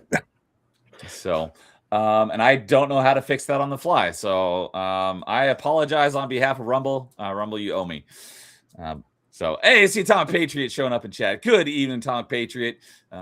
Looking for, you haven't gotten it settled down, but I definitely want to get you on an open mic at some point. But I'm doing well. Hope you are doing well as well. But okay, so World of Gaming. So, Vanguard's my favorite. Infiltrators is. What is your favorite class? I probably did like the soldier class, and then that was probably because I think I play a little bit of the other ones, and I was like, So I'm probably like the basic person here to do the only one. So I didn't really bother with the other ones too much on that. So hey, by the way, Skeptical Luigi saying it's working fine for him on Rumble. Interesting. Because yeah, normally I pulled up the stream and normally it would give you what the time is on the stream, but it says an hour 26 and 48, like it's over. So I don't know how that's possible, unless weird. Sometimes it'll restart and create a second instance of the stream, but I mean, I had opened the chat directly, so yeah, the red light is not on. So hello, Skeptical Luigi. I don't know how you can hear us on Rumble, but Rumble being weird like that. So yeah, Kay hopped over from the Rumble sides, and Rumble do be like that. We might be back. Oh, let me refresh it. Yeah, you guys we're back on Rumble. All right. Rumble fixed itself because I did nothing, and now the light is red again. So all right, I guess we're still good. But yeah, for anyone.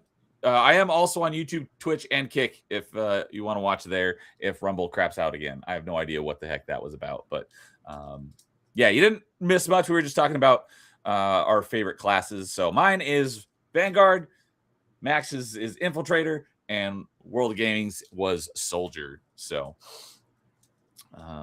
okay. So,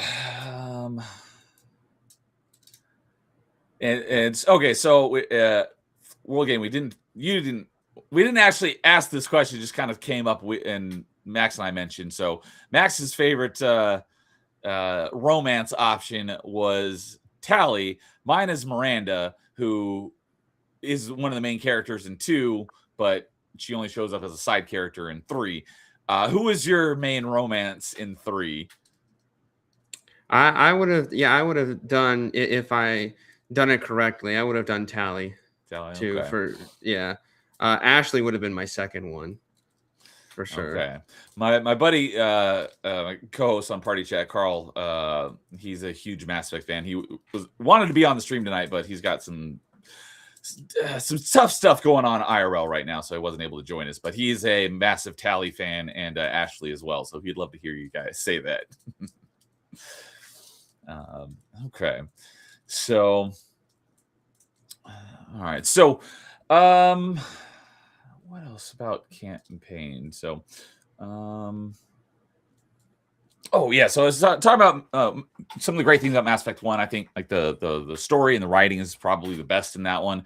The gameplay is probably the weakest, but it is the most RPG-esque if you like the RPG heaviness of it. Whereas, like I said, Mass Effect 2, I think they made it much more of an action game. The story is good. I think because a lot of people, like I said, Mass Effect 2 is most people's favorite in the trilogy, and when something's like their favorite or favorite game of all time, like Mass Effect 2, I know a number of people that's their favorite game of all time. Carl, who I just mentioned, that's his favorite game of all time. Don't like to admit faults in it. I'm not saying Carl doesn't, but a lot of people, they're like, no, this is my favorite game of all time, and therefore the best game of all time, and has no faults. It's like, heck, Mass Effect 3 is my favorite game of all time, and it's got plenty of faults. But my biggest issue, I don't know if I could say my biggest issue, but one of my biggest issues, two biggest issues of Mass Effect 2 is the suicide mission at the end is awesome, and it was great seeing your squad come together, and you have to make some really tough choices, and a lot of your squad mates may not make it through, especially if you haven't built a strong enough bond with them. So I thought that was really cool. But the final boss was kind of a disappointment. That was kind of a big letdown. You're fighting a giant Terminator stuck to the wall. Yeah, I was about to say the Terminator Reaper. The Terminator that's Reaper. Like hanging like a puppet. Yeah, so Mass Effect 1 and 3 also don't really have really great boss fights, but Mass Effect isn't a boss fight type of game. So I don't think that's really a knock against any of them. I would say probably the best boss fight is probably at the end of 1 when you fight Saren. I was about to say, is it because you can convince him to kill himself so you can skip the first part? Yeah, so he's got 2 forms. If you have strong enough intimidate or charm, you have to have it maxed out. If you don't have it maxed out, then you can't do it. But you do have the option to skip the first form of the fight and you go straight into the second form, which was really cool. Because a lot of games wouldn't, even in RPGs wouldn't let you do that. But yeah, that is one thing that I think is weak about Mass Effect 2 is the final boss fight, which I think it probably would have been better off just not having a final boss fight. But the other thing that I have a kind of a big issue with on Mass Effect 2 is it almost feels like you could take it out of the trilogy entirely and just go from 1 to 3 and you wouldn't miss anything. Because in my opinion, 3 is way more a sequel to 1 than 2 is. I don't know if maybe you would agree with that, but would you kind of understand where I'm coming from with that? I could see that because like 2 to me, the reason everyone likes it is it's probably the most entertaining the first time you go through it. But definitely I've noticed by about the 5th playthrough of it is like the story doesn't really hold up as well as the other ones. And like you start noticing like the structure of the game and all that. It's just kind of go get all your guys. Okay. Now go get the transponder. Okay. Now do all your loyalty missions other than the last one. Okay. All right. Now go do it. And then the loyalty missions, like whoever the second person you take rarely makes a difference, like story wise or anything. They're usually just kind of mute or say things once in a while. So yeah, I don't know. I think there's a lot more just tied up in that first time you go through and you don't really know how it all works and all that. And you're like, oh, so many people can die in this one. And, like, I don't know. Okay, I wasn't even meaning it like that because I think the having the Mass Effect 2 having the largest roster of party members is great, and I think all the characters that they wrote were great. But because of that, and every one of them having their own loyalty mission, it does kind of affect the overall design of the game. So yeah, it's basically build your party, and then hey, it's the end of the game. But what I was referring to is more so like most of the main big choices you make throughout the course of Mass Effect 1. You don't actually see the outcome or results of those choices in 2. You don't actually see the results of those until 3. So I do enjoy them all, but that's another reason why I am not a big of a fan of 2 as most people are, because a lot of those choices, they don't even exist. It's like you made these important choices. Like, I wonder what's going to happen later on. You don't find out until 3. So it's I don't know. It's probably a very niche movie reference, but I felt the same thing about the Starship Trooper movies. Most people probably didn't even see past the first one, but Starship Troopers 2 has basically nothing to do with the first movie, other than it's in the same universe and there are the same bugs, but there's none of the same characters. There's no connecting plot points. But then there's Starship Troopers 3, and it's basically the sequel to the first one because you have the same characters, seeing what happened to them since the first movie. So it's kind of a similar thing, in my opinion, with the Mass Effect games, where 3, I think, ties up a lot of those loose ends from 1 way more than 2 does. Yeah, because what is it? Rex is off ruling the planet if you didn't murder him in the first one. And then Liara is kind of like, if you're not counting Mass Effect 3 as having a bigger roster, that means I guess you're saying like incidental characters that are only like in a DLC or only in like a mission or two don't count. So Liara kind of almost doesn't count in Mass Effect 2 either. Since you only have her during the Shadow Broker DLC. Yeah, because it's really only like what, Tali from the original team. Tali and Garrus, I think, are the only ones. Garrus through all 3 games. Yeah, so everybody else is just kind of incidental in Mass Effect 2. Other than Liara gets a shout out for having her own DLC, basically. And she is a little bit in the story, but not much.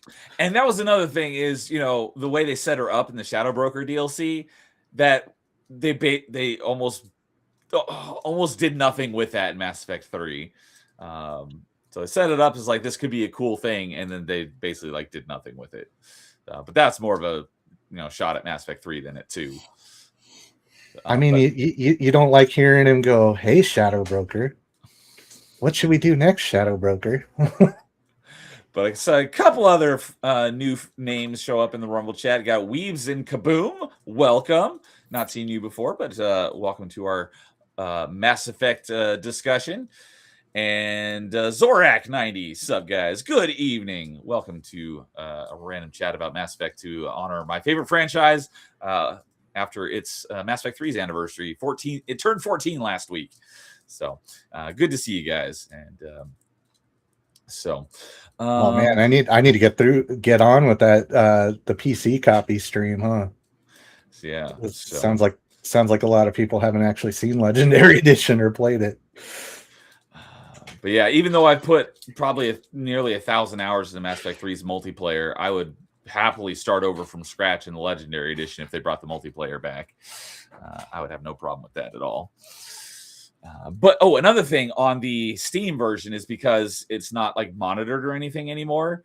You can easily basically give yourself infinite credits and just keep opening packs until you have everything. So it'll take a while to open all those packs, but you can basically level up instantly before you even play your first match. Wait, you got my attention because I'm still missing some higher level. Like I'm only like level 9 on my Valiant.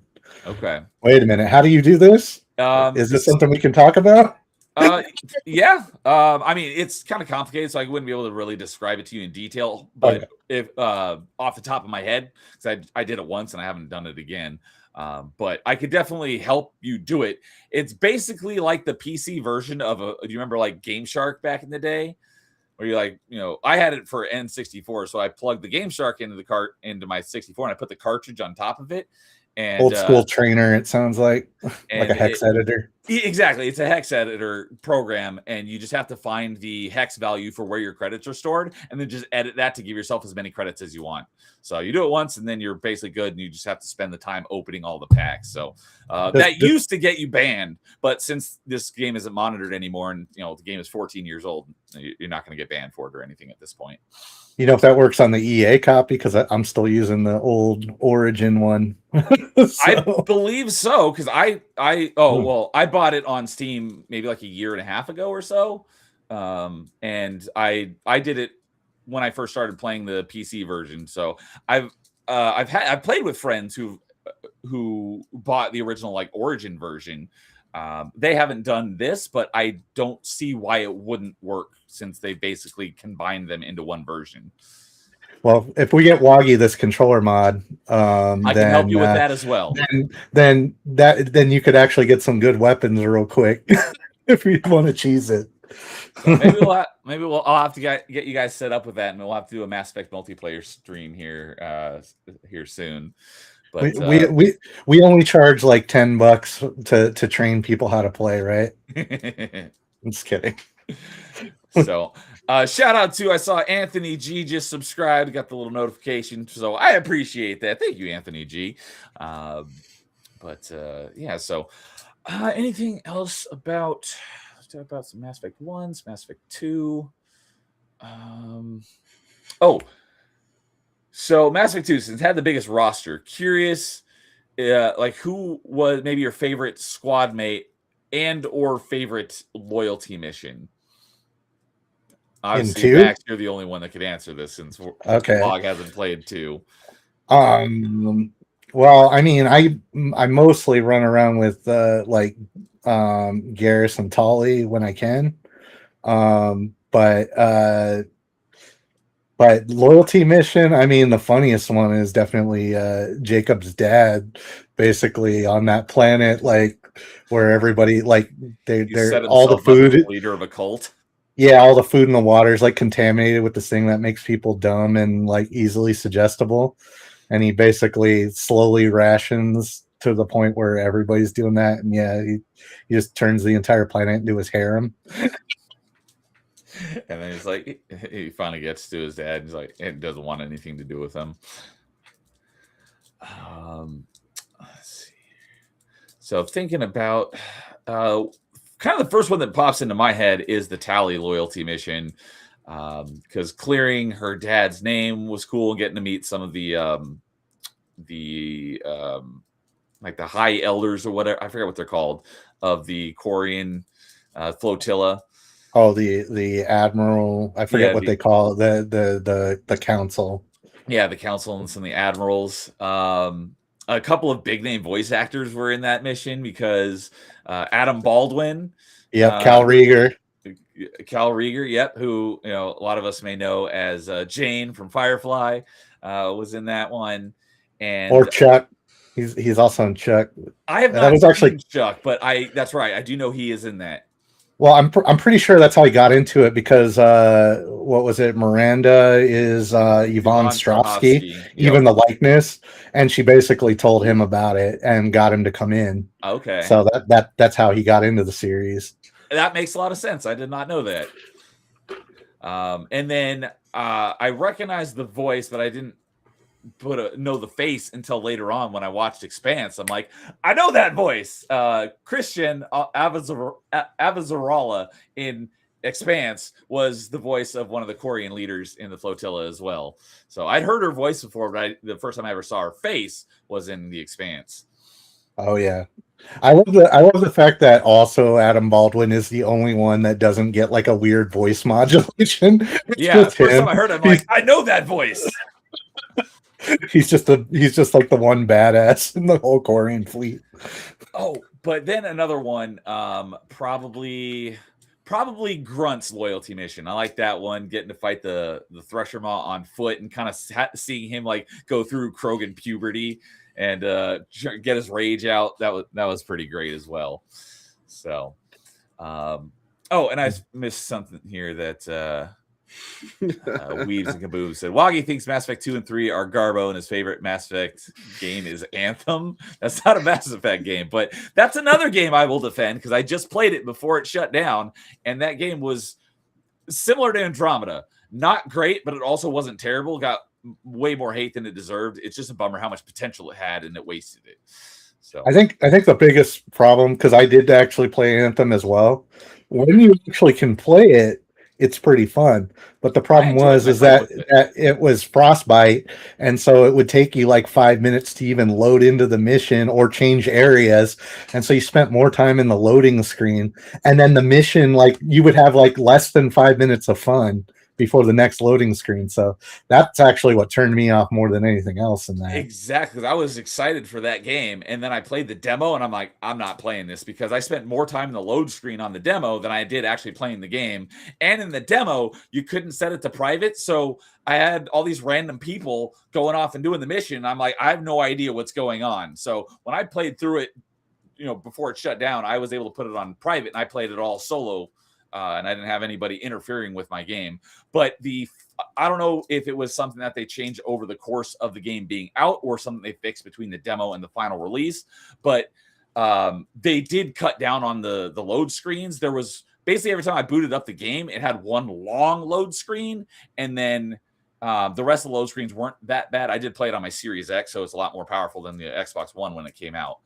But each mission, I did have a lengthy load screen at the beginning and at the end, but it wasn't like a load screen like constantly, like every 30 seconds, like it was in the demo. But that was easily my biggest complaint with the game was the load times were pretty bad. Yeah, it's too bad. It's too bad they never got around to it because you remember when Battlefront 2 first came out, it suffered from the same thing, and actually practically every Frostbite game did. I don't know about any like performance issues with Battlefront 2. The only thing I knew about was the microtransaction loot box controversy. No, it had the exact same loading problem. It was a problem because it was built for Battlefield, which it's not as big of a deal in Battlefront 2, but it does take still 2 minutes, or it did take 2 minutes to get into missions. But at some point, and I think it was because of Battlefront 2, they did fix it. But they never ported whatever this fix was making it take forever to load. They never ported it to Anthem, which I think actually might have made a major difference in that game if they had. Okay. Okay. I didn't realize there were that many issues with the actual performance of the game on launch. Just the loading. I don't think it was actually the actual gameplay was fine. Okay. And it's because the engine was designed for Battlefield, which, you're talking 20 to 30 minute matches.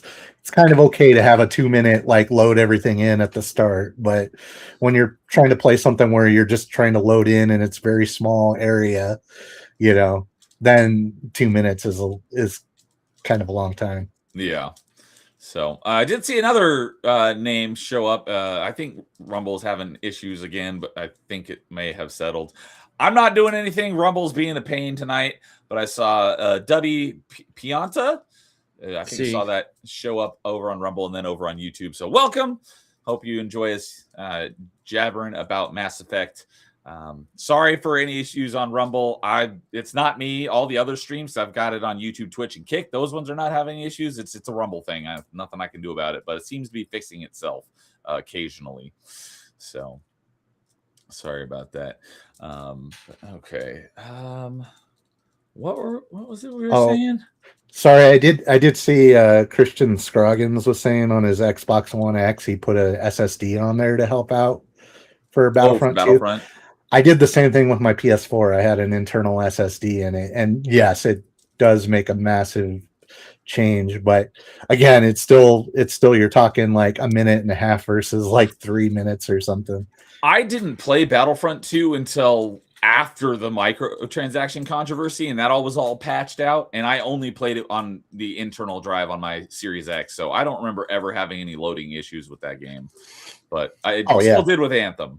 And they did patch it later because that was the game they figured it out on, which seems to have gone forward in all the later games. Okay. Which makes Battlefield 6 quite nice to play. So, okay. Oh, yeah, we were talking about squad mates and loyalty missions. So, But yeah, Mass Effect 3.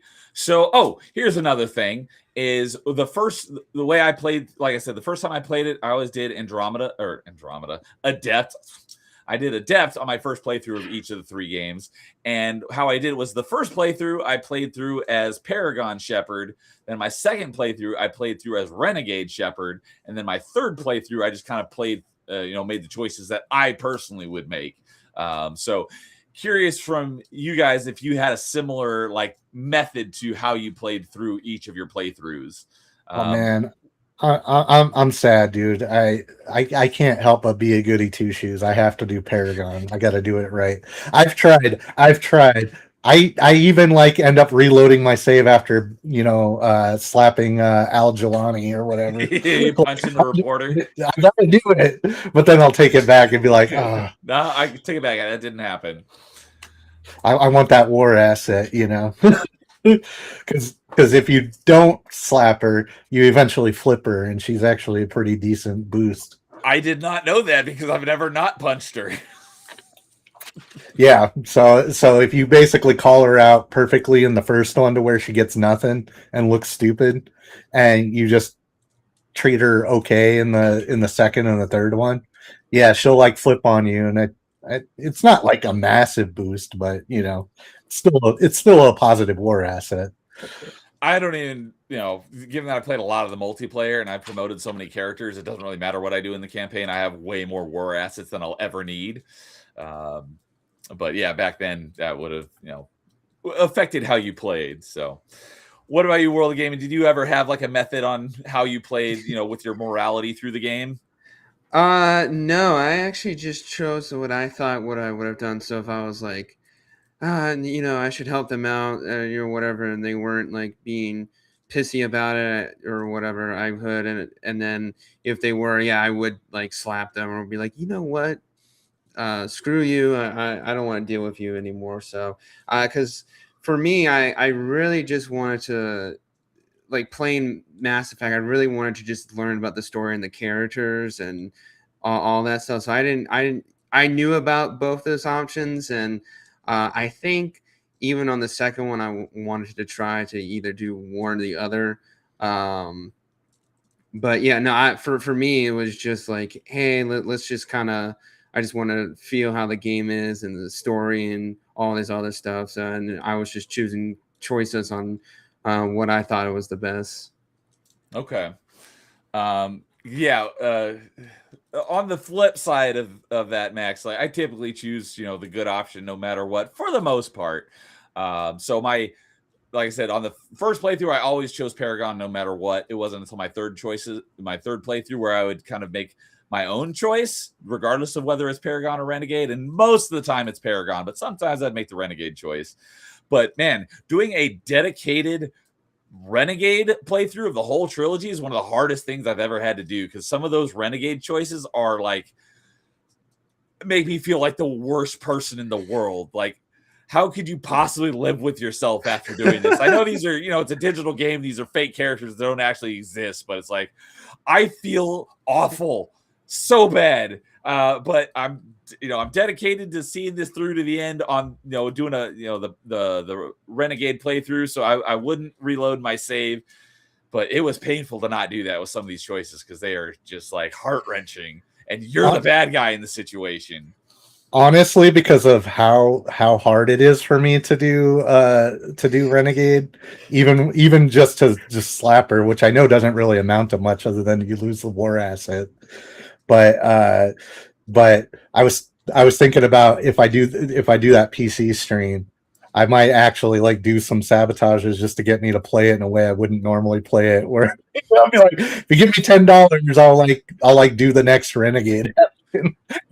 Yeah, and like, or give me $20 and I'll get someone killed or something. I don't know if that's enough. Like, it might have to be pretty high to kill off someone, but at this point, I never lose anybody because I know exactly what to do to get everyone to survive anyway. Yeah, there's you could definitely do something like that, especially like Mass Effect. For the most part, the choices don't have to be made on a quick decision. So you could sit there and ponder your thought before you make your response, unless it's one of those interrupts, either Paragon or Renegade, that you wouldn't really be able to do on a quick notice. But yeah, you could stream it and you could wait there and have your chat help you decide what to do at each major decision point. One of the cool things is some of the more recent games that are like that, like a lot of the Telltale games where it's basically like choose your own adventure. They actually have a streamer mode built in. So if you're streaming it on Twitch, it automatically will pull the chat and they can make the choice, and then it'll make the choice for you in game. You don't even have to make the choice, which is pretty cool. That's hilarious. So Mass Effect would be a great game for that. But, obviously those games are way older than that technology to have your Twitch chat decide for you. But it would be definitely one of those ones where you could have your chat decide for you. And that'd be interesting. Well, I mean, there might be a way on the Steam version, like to where you could have the votes and then it queues up, like, I don't know. Actually, yeah, I don't know. I'd have to think about that. There might be a way to take control of the controller from the actual player, but rest in peace, Mixer. But Mixer had that ability where you could share your controller with someone and they could digitally take over your controller and play for you.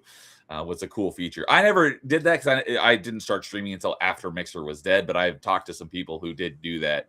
And you could actually use that to play like couch co-op games over the internet. It wasn't a great experience, but it was feasible.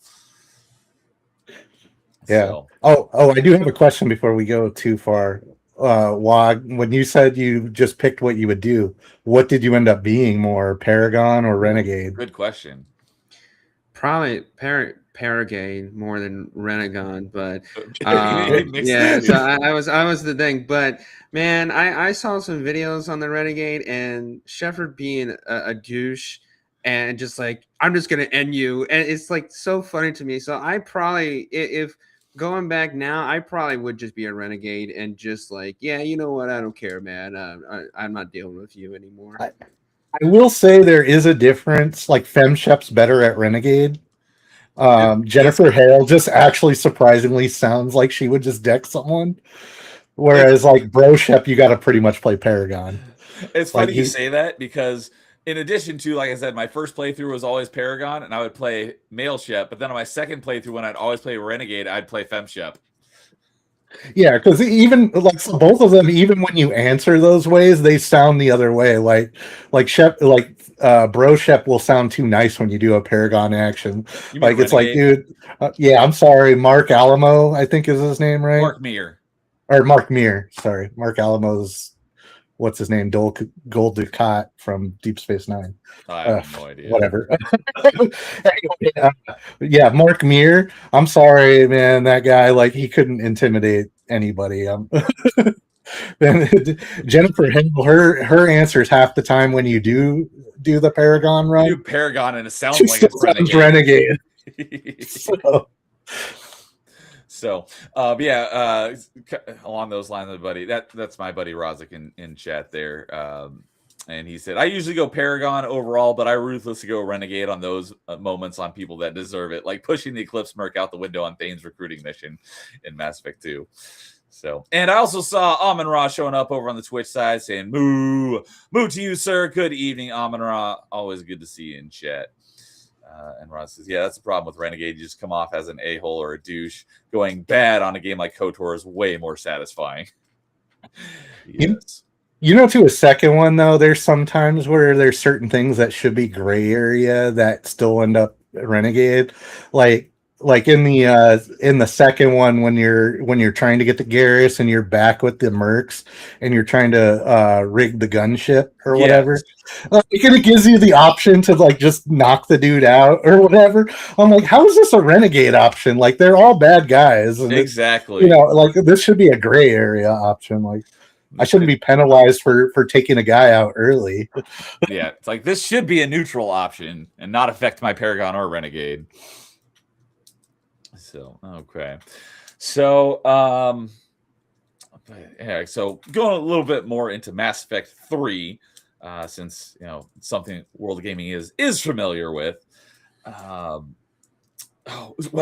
that was the other thing is, I think turns out, regardless of what choices you make, on who ends up being like the human ambassador, because another character that people, he's pretty much put there for you to hate from the beginning of Mass Effect 1, Udina.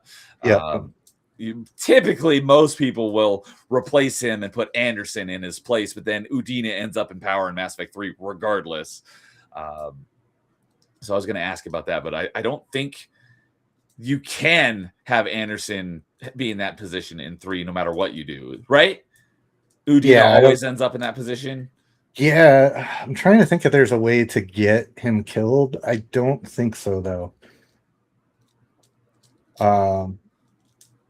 Yeah, because I think he ends up there even in Mass Effect 1 if you choose to install all the humans on the council. I think he still ends up on the council if you do that. Yeah. So but okay. Well, Mass Effect 3 World Gaming, do you have a favorite squad mate for Mass Effect 3? Probably, oh man, because it's been a while, but I probably had Tally as like one of my favorite squad mates that I chose her like all the time for most of the missions. Okay. Let's see. Oh yeah, he was only in 2. Because along those lines, I did love the addition of Edie as a squad mate. That was really cool. I was not expecting that. So having her as an actual like sidekick character was really cool. And I can't believe talking 3 games and haven't mentioned Joker yet. Who doesn't love Joker? Joker is a pretty good character. Yeah. Not that I like ever met him, but I really like Seth Green and pretty much everything I've seen him in. yeah, it's hard though not to hear him as like either doing like Robot Chicken or like something like that. Like, all right, it's hard to take him seriously as Joker, to be honest with you, for me anyway. Like, especially after watching a bunch of Robot Chicken, like Robot Chicken Star Wars. I'm like, oh, come on.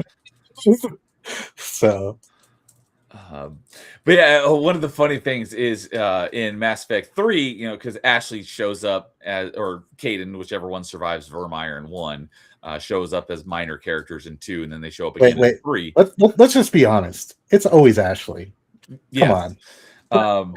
But when Ashley, when I first booted up Mass Effect 3, when I got home from the midnight launch, I was like, "Who's that hot lady?" And then they changed her appearance so much, I didn't even realize it was Ashley for like a minute. I'm like, "Oh my god, that's Ashley! Man, she looks even better."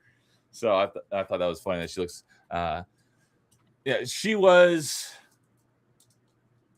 No, she was not. But yeah, I liked her glow up, if you will, in Mass Effect 3. So, what Weaves and Kaboom says, yeah, I can't take Seth Green seriously either, but he's not like a serious character in the game, so it works well for him. But yeah, especially the third one when he starts dating Edie, that's the best part. Yes, exactly. And you're giving Edie like relationship advice, and you can tell her to like dump him or not. I guess we probably shouldn't spoil too much, huh? Because Skeptical Luigi it sounded like he hasn't played it yet. Well, we did say at the beginning there's probably going to be lots of spoilers in here, but I don't think he was here yet.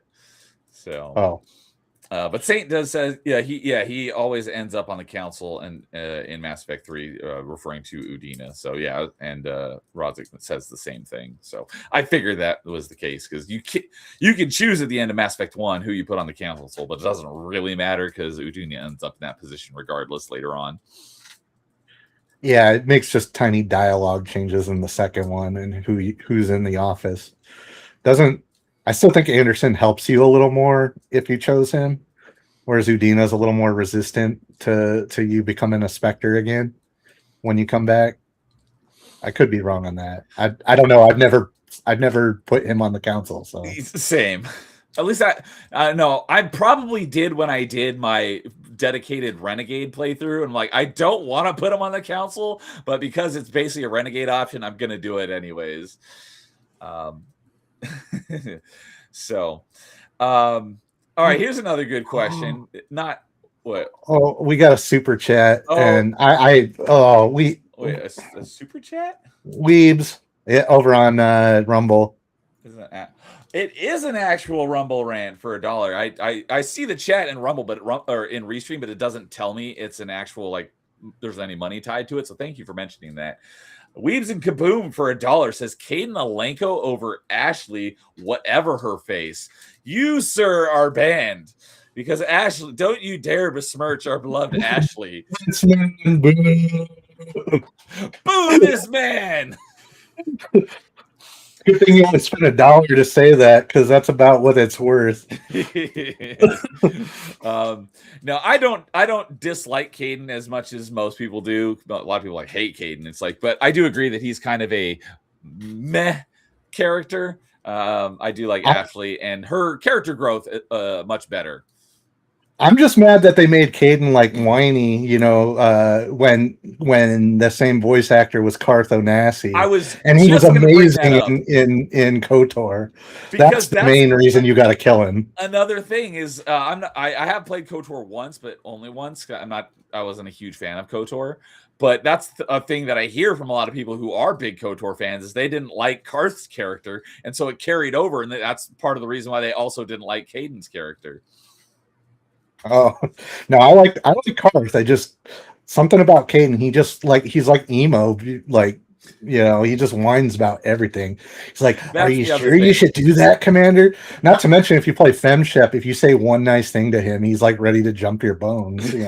Oh, you're ready to date me now? I'm like, dude, I was just because the only option that doesn't make you want to date me is basically. I hate you. Yeah, I hate you. Leave me alone. Go away. Like it's like the worst thing. Like he all he said was like, "How's it going today?" And if you just reply fine, he's like, "Oh, we're good now. Let's start dating." Yeah, but that is the other thing I hear from a lot of people is he's too whiny, which I totally understand. But yeah, Roger says, "Agree. Boo this man. I love Ashley and her fake tits in Mass Effect 3."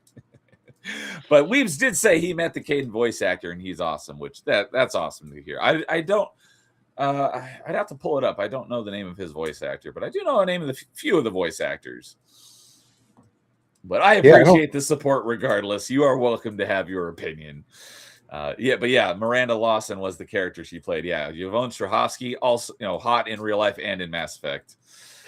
Somehow though they made her look worse in there, even though if I've seen side by side, but I don't know what it is about her character model. She doesn't look as good as she does in Chuck. That's what even though it's pretty close, but it's just different enough. I don't know what's different. That's not the first time I've heard that. So Luigi said, yeah, one of the main reasons I want to play Mass Effect 1 is Yvonne Strahovski. She was hot back in the day, and in Chuck was great, but Chuck's sister Ellie was way hotter. I don't even know who that is because I haven't seen Chuck. I will watch it at some point. I just don't know when. You're missing out. Yeah, go watch Chuck. It's great. I know I'll like it. I mean, the season kind of, but if you quit at the end of season 3 and just like leave it there, one of the best shows of all time. Okay, that's high praise. So, along the lines of how did you end up playing? This could potentially be spoilers, but for World of Gaming. So at the end of 3, you have a number of choices you can make. What was your first initial go-to option? Oh man, because it's so funny because I knew about the color options. But then going into it, I was having so much fun. I think I chose the blue path or whatever the synthesized path or whatever green it's is called. Synthesis. Okay, green is destroy, and I think blue is control. I think. Yeah, I think I did control, or whatever the blue path was called. But the blue one, okay. Yeah, but I knew the red one was like quote unquote, I guess. Spoilers for anyone, but is like the canon ending to that because you get the end where the little 5-second where you hear the breathe part or shepherd or it's supposed to be shepherd, anyways. So I knew about that going into Mass Effect 3. Okay. Yeah, so I'm pretty sure I've done all the endings, although I think blue is the one I was. If there's any ending I didn't do, it would be blue. But I do know for a fact the first time I finished it, I went with green with the synthesis ending, and that was come together and live in harmony. So that was the one that I went with. Although the very first time that I got to that ending part of the game, you're walking super slow because you're beat to hell, barely alive. And it's kind of a long walk to any one of the choices, and I couldn't make up my mind. So I walked to one, and then I was like, nah. So I walked over to a different one. I was like, nah, I'm not going to do that one. And then I walked over to another one. There's actually a hidden timer. If you don't make a choice in a somewhat reasonable amount of time, the crucible will be destroyed, and you'll fail, and it'll reload your last checkpoint, which probably a lot of people don't know about as one of the potential endings. Does that after the new ending like just feed into the do nothing now, or does it still auto fail? No, because well, I don't know, because the only time I had that happen was on the very first time I got to the end, and this was on right after the game launched. So if they've addressed that since then, I don't know.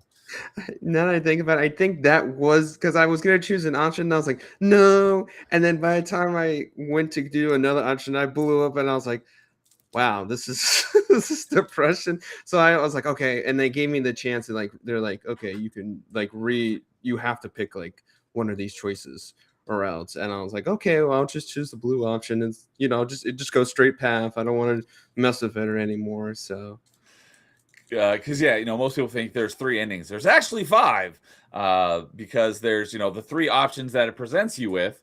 There's the option of running out of time, and this crucible gets destroyed, and the Reapers win. And then you can also shoot the Star Child, and that basically gives the same ending where the Reapers destroy you and they win. But that is also an option. And then there's another one now where if you just keep going, something else, something else, something else. If you basically do that 3 times in a row, which I got mad because I wanted to go back to one of the earlier options. I was just trying to see which ones I had unlocked. If you basically say, give me another option 3 times, he'll go, he basically just goes, the harvest will continue then, and we do nothing. And essentially they colonize the galaxy, and it changes the end part to where it's no longer Alan Shepard doing it. It's now not humans in the future. It's the next cycle. It's an alien describing the legend of Shepard that they found in the beacons. Like, they basically did the same thing the Protheans did. I did not know about that. And in all times we overcame it thanks to the legend of Shepard. And it becomes that it's the aliens retelling the story of how they saved theirs in the next cycle. Essentially, and if you do that, then humanity loses and gets fully cold. I did not know that. So there's a 6th secret ending. Or that was what was added in the with the update with the extended cut. Okay, I was not aware of that. Interesting. Yeah, just say no 3 times, and it'll give you that one. So, I was annoyed because I thought it was going to let me choose a couple options, and you had to affirm, I'm just not going to do anything, and then it went right into it. I'm like, well, I guess I'm not doing nothing. It was pretty funny. So, but yeah, as I just mentioned, my buddy Roz, the other option is just shoot the Star Child of the Galaxy, loses hard if you do that. Exactly what I was saying. That's probably the most renegade move possible. So so the first time I did it, I chose the green, the synthesis. What about you, Max? What was your first choice when you finally got to the end? I think it was synthesis. An actual ending. So okay, you did green as well. Yeah, only because then that's the only way you can guarantee everybody you like actually lives. Because if you do any of the others, I think it doesn't kill all the it'll kill Legion and Edie. If you do Control, they're gone as well, or Destroy. Both of them, I think, wipe them out. Although I did hear some rumors, if your affinity is high enough, if you have a high enough score and war rating, they might actually survive. Because I found out there's slight alteration endings that you only hear in the final text. Yeah, there's a lot of depending on how different. well you did through the series. So there's like a bad version of Destroy where literally everything is blown up, everybody dies. But like if you have the best version of Destroy, that's the only one where Shepard comes back to life. And they say it's because or at least the theory I saw, it's like a fan theory, was that you know how you're rebuilt. It wasn't Reaper tech that you're rebuilt with, and you know how in the second one, if you keep doing Paragon things, essentially you heal yourself, whereas if you keep doing Renegade things, you become more machine. Mm-hmm. And so that's the thing is the second game determines whether or not you're more human than like they equate Paragon with your humanity, whereas Renegade is your cold logic, like just get the job done at all costs. Okay. And so my understanding is if you're a full Renegade, the Destroy ending will kill you. But if you're a full Paragon, because you've regained so much of your humanity and it's not Reaper tech, it doesn't count. And Shepard, that's why Shepard is able to survive. Okay, that makes sense. Interesting, yeah, because that's not because at least from what I understand, it was like the reason for that is it, or at least based on the indoctrinary theory that everything in the end it just takes place in Shepard's mind, and like right before you're supposed to go into like the final ship area, that like everything crumbles, and so everything that was going on with the elusive man and the captain, or Anderson, like it's really just Shepard dealing with like the good and like the bad side of things, because supposedly he's already been corrupted by the Reapers since like the very first game, and so that's what it is. But I never heard that one before. So while we're on the topic of like my buddy Roderick says, the pre-extended cut, the indoctrination theory was such a cool fan theory as to why Destroy is the only real ending to break out of it. Because I even though the extended cut basically puts the kibosh on the indoctrination theory, that's still my headcanon ending. But I'm curious because did the Wii U version of Mass Effect 3 launch at the same time as the other versions, or did it come out later with the extended cut pre-installed? Yeah, so it came out a year, or I think a year later after your original version. It did have the extended cuts. So Okay. yeah, I think you can do the other options like shoot the Star Child or do nothing, kind of thing. So yeah, I mean, I still say the indoctrination has some meds that supposedly like they like BioWare was supposed to come out with like a real ending to it on Twitter when it first came out. I don't know if that was like their supposed extended cut was supposed to be their way of doing that. So, but I mean that time frame. So well, I think they were saying too, because a lot of stuff got cut. Like the second game had basically set up with the Tali missions, and that one planet. They had basically set up that essentially using the Mass Effect, and the dark energy or whatever. What do they call it? Mass relays? No. I'm forgetting what the element zero energy. Oh, essentially, they had a name for it, like EZO. It's like dark energy or something. Yeah, there's EZO. EZO is element zero. It's just the what they call it for short. Yeah. So, but I mean, I think there was also another name they were calling it like dark energy as well. But essentially they were setting up that planet that you're investigating where the sun's like going supernova. Mm-hmm. It was like happening way early. Like that was what they're setting up. And essentially my understanding is the original game was supposed to be the Reapers were actually there to stop people from using element zero and basically destroying the whole galaxy for the rest of life. But then they kind of backed out on that. I have heard that before. Yeah, because that whole thread line or that whole plot line just gets completely removed, and it was like a major. They were setting it up to be a major thing, being like one of the major story beats that Tali was investigating. Yeah, I think from what I remember someone telling me, I think that was kind of the direction that the Drew Karpyshyn, who wrote the three good Mass Effect books, He was on the writing team for the game as well for Mass Effect 1 and I think Mass Effect 2, but I know he wasn't on Mass Effect 3. And I think that was the direction that he was taking the story. But then when they let him go, I don't know exactly the details of why he, whether he was let go or whether he quit. I'm not sure. But either way, I know that he didn't do much, if anything, for the story of Mass Effect 3. And that might be part of it, is because that's the direction he was taking the story. But when he left or got fired or whatever, they went in a different direction for where they were taking the story. Oh, Saint's saying that dark matter is a byproduct of EZO. That might be right. Yeah, because it was something to do with the dark matter was like actually like causing like gravity problems or something, and it was causing stars and stuff to collapse early. Okay. So, or maybe a time dilation. I don't know. I mean, the whole Mass Effect is just dealing with gravity pretty much. So, but yeah, the way how they manage faster than light travel, because basically all the different sci-fi franchises have a different way, because theoretical physics right now, our physics says that it's not possible to travel faster than the speed of light.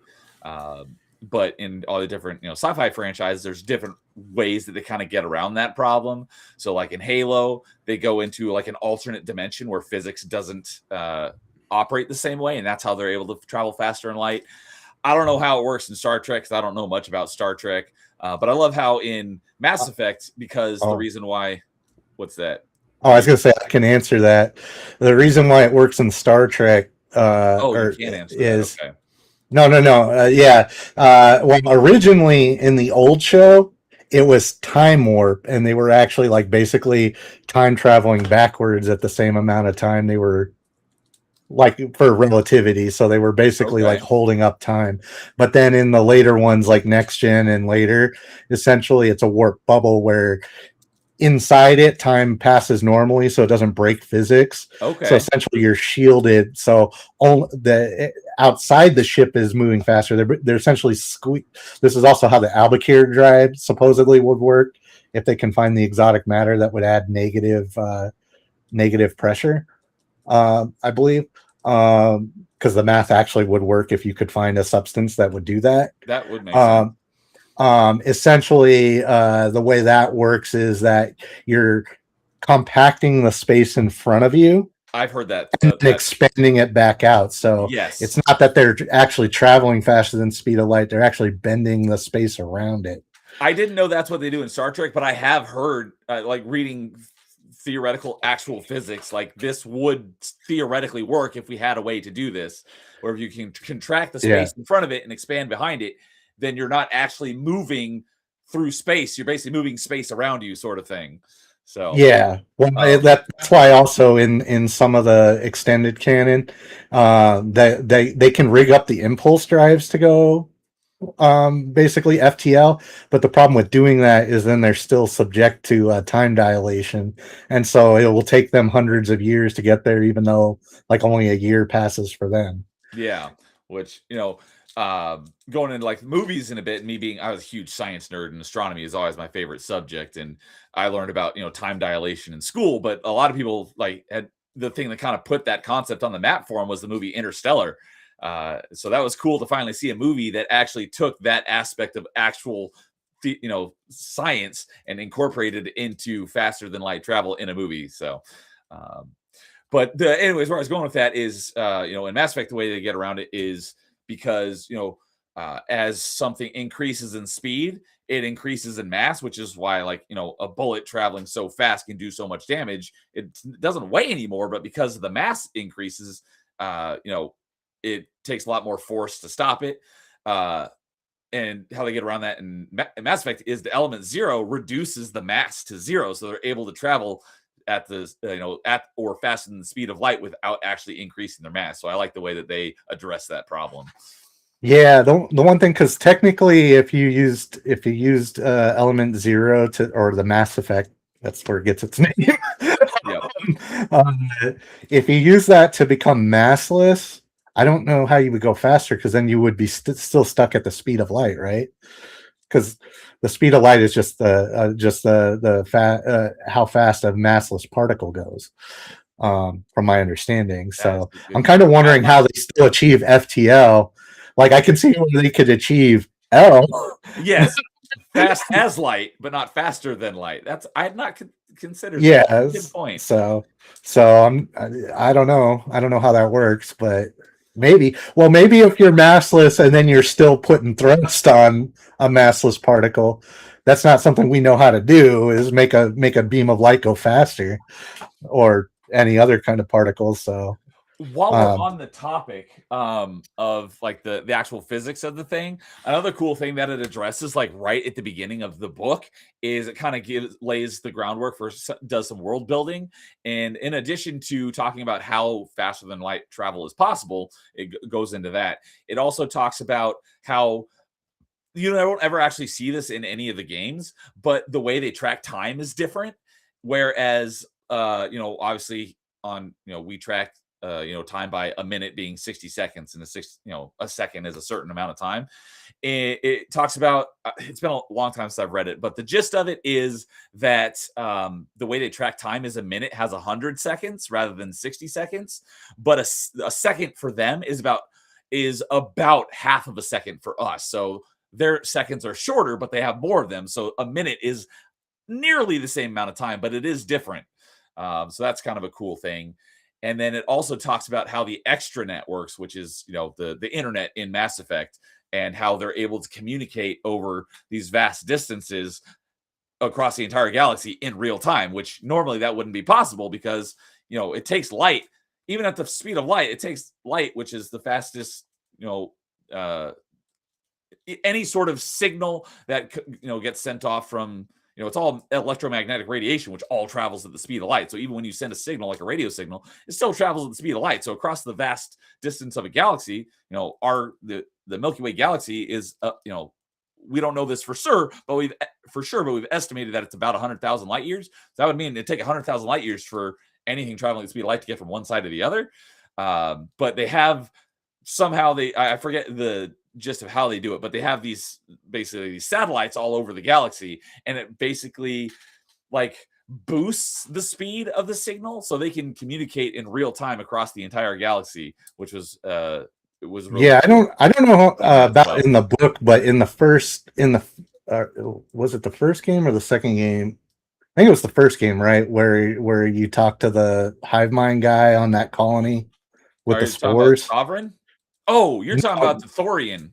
Yeah, the Thorian. Yes, so it was the first game. There's actually one of the colonist computer entries in the codex also talks about that. So my understanding is that the extranet, the only real time communication is that the elusive man had the only one, and it was that quantum entanglement. Yes, that's thing, another which they later abused. Like once they got the technology in the third game, but in the second game they didn't have that. So my understanding, at least what they put in the codex in the first game on it, is that they based it off the internet, just the way the internet works. Like think about more like dial-up, because it still works this way, but you don't see it as much because it's still pretty real time on the planet now.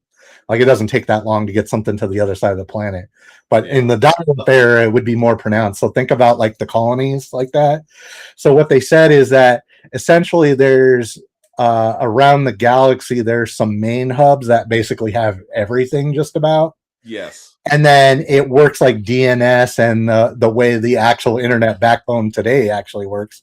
Whereas like as more people request stuff, it will actually move things closer, like put copies closer on it. And like the initial DNS lookup, it could take a while to like figure out where it is, but once each server has contacted that one the first time, it makes the fastest path.